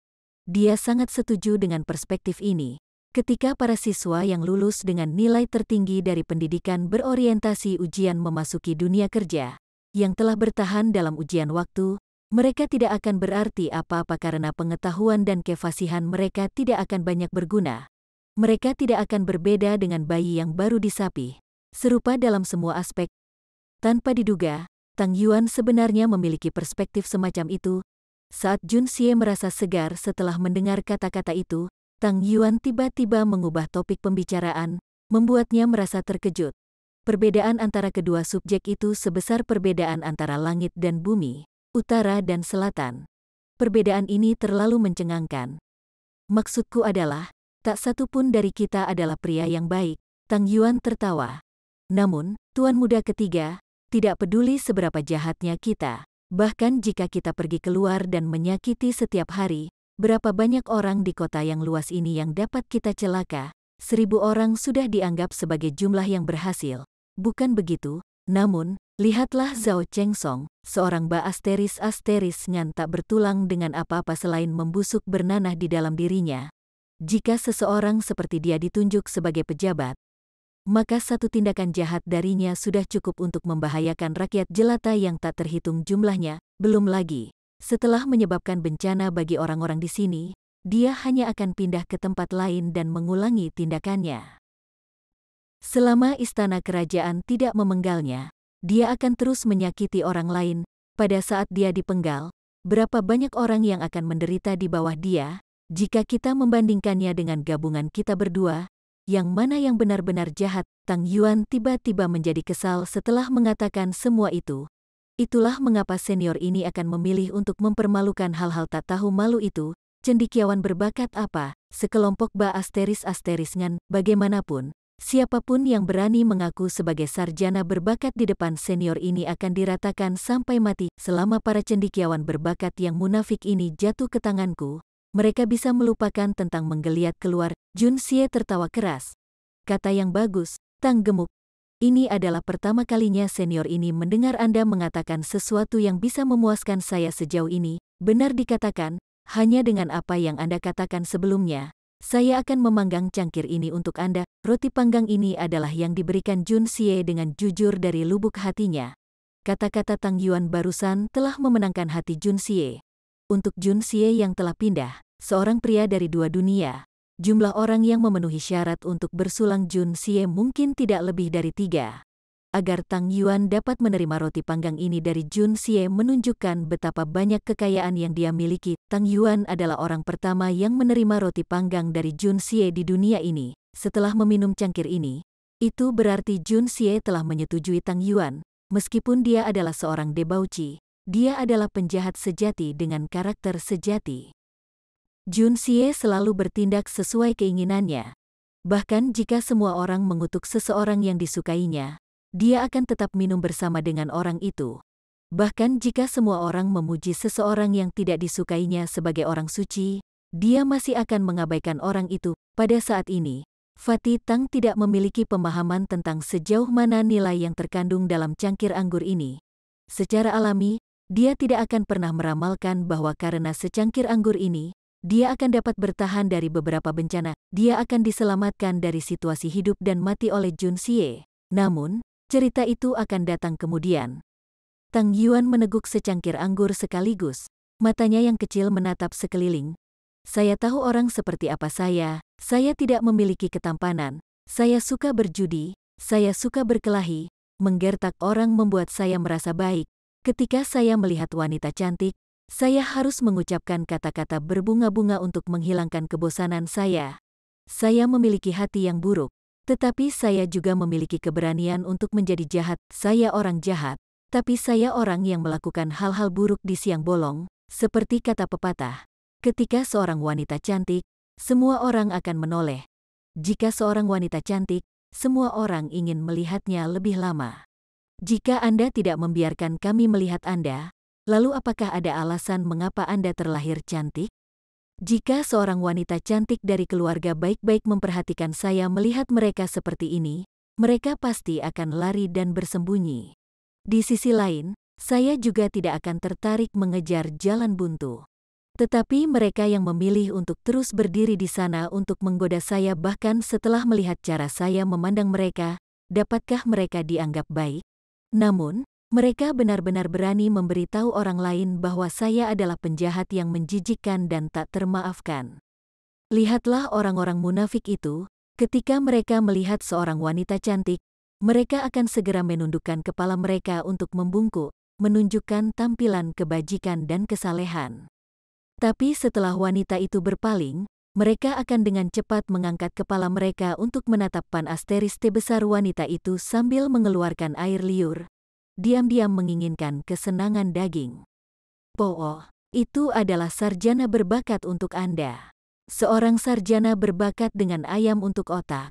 Dengan cendekiawan berbakat seperti itu, saya merindukan hari di mana saya bisa membasmi mereka semua. Mereka benar-benar berani memberitahu orang lain bahwa saya adalah penjahat yang menjijikkan dan tidak termaafkan. Lihatlah orang-orang munafik itu, ketika mereka melihat seorang wanita cantik, mereka akan segera menundukkan kepala mereka untuk membungkuk, menunjukkan tampilan kebajikan dan kesalehan. Tapi setelah wanita itu berpaling, mereka akan dengan cepat mengangkat kepala mereka untuk menatap pan asteris T besar wanita itu sambil mengeluarkan air liur.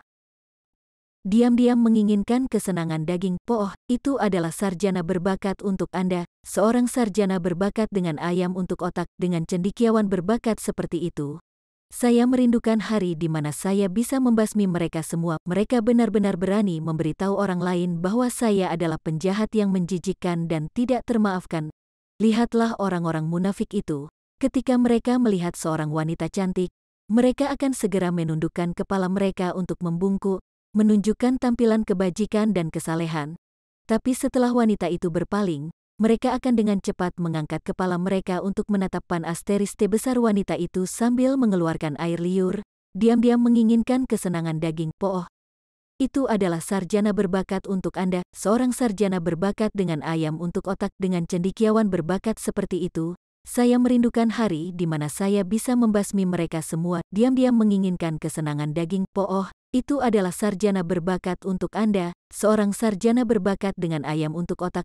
Dengan cendekiawan berbakat seperti itu, saya merindukan hari di mana saya bisa membasmi mereka semua, diam-diam menginginkan kesenangan daging. Pooh, itu adalah sarjana berbakat untuk Anda, seorang sarjana berbakat dengan ayam untuk otak. Dengan cendekiawan berbakat seperti itu, saya merindukan hari di mana saya bisa membasmi mereka semua. Setelah melampiaskan pendapatnya, Fatih Tang menjadi tertekan, menuangkan satu cangkir anggur demi satu, meneguk masing-masing tanpa cadangan. Tangannya tidak pernah berhenti bergerak saat dia mengonsumsi lebih banyak anggur. Meskipun anggurnya ringan dan kekuatannya lemah, jumlah konsumsi dan perasaan sedihnya akhirnya membuatnya mabuk. Matanya menjadi kosong saat kepalanya bergoyang ke depan dan ke belakang. Akhirnya tidak bisa menahan dan jatuh dengan wajah terlebih dahulu ke dalam mangkuk sup ikan yang panas. Dia meratap dan bangun dengan kaget. Jun Xie memandang Tang Yuan yang memiliki sup ikan yang menetes dengan canggung dari wajahnya dan mengambil keputusan. Karena saya telah memutuskan untuk menangani Qin Hu dan putranya, saya mungkin juga menyerahkan masalah ini kepada keluarga Tang. Mempertimbangkan betapa putus asanya kakek Tang setelah kehilangan hartanya yang berharga, dia lebih suka membunuh 1000 orang tak berdosa daripada melepaskan satu penjahat. Belum lagi kondisi kekuatanku saat ini masih kurang dan orang-orang yang aku latih masih belum bisa dikirim. Jika kakek keluar untuk melakukannya, itu akan menyebabkan keributan besar. Baiklah, aku akan pergi dengan cara ini. Ini adalah satu-satunya cara untuk berhasil menyelesaikan masalah penting ini. Pooh, menyingkirkan banyak sampah bahkan tidak bisa dianggap sebagai masalah penting. Jun Xie tidak ingin memobilisasi pasukan keluarga Jun karena satu alasan. Suan Kor adalah pusaran masalah yang sangat besar. Meskipun ekspresi Qin Hu tidak cukup untuk menjamin bahwa dia terhubung dengan pencurian Suan Kor, jika itu terjadi bahwa dia terhubung dengan pencurian itu, tindakan keluarga Jun untuk memusnahkan klan Kota Utara sama saja dengan mengakui kesalahan mereka. Dalam hal ini, mereka akan berakhir dengan satu kaki di lubang lumpur yang besar untuk dilihat semua orang. Keluarga Tang di sisi lain, tidak memiliki kekhawatiran seperti itu. Fatih Tang, karena kita sudah makan kenyang, bagaimana menurutmu kita mendapatkan perubahan pemandangan? Saya merasa bahwa Red Joy Establishment cukup bersih dan tenang. Bagaimana menurut Anda? Jun Xie jelas berniat melakukan sesuatu yang jahat, tetapi malah memasang penampilan saleh. Pendirian Sukacita Merah, itu pasti tempat yang bersih dan tenang, tempat yang sangat-sangat bagus. Ahaha.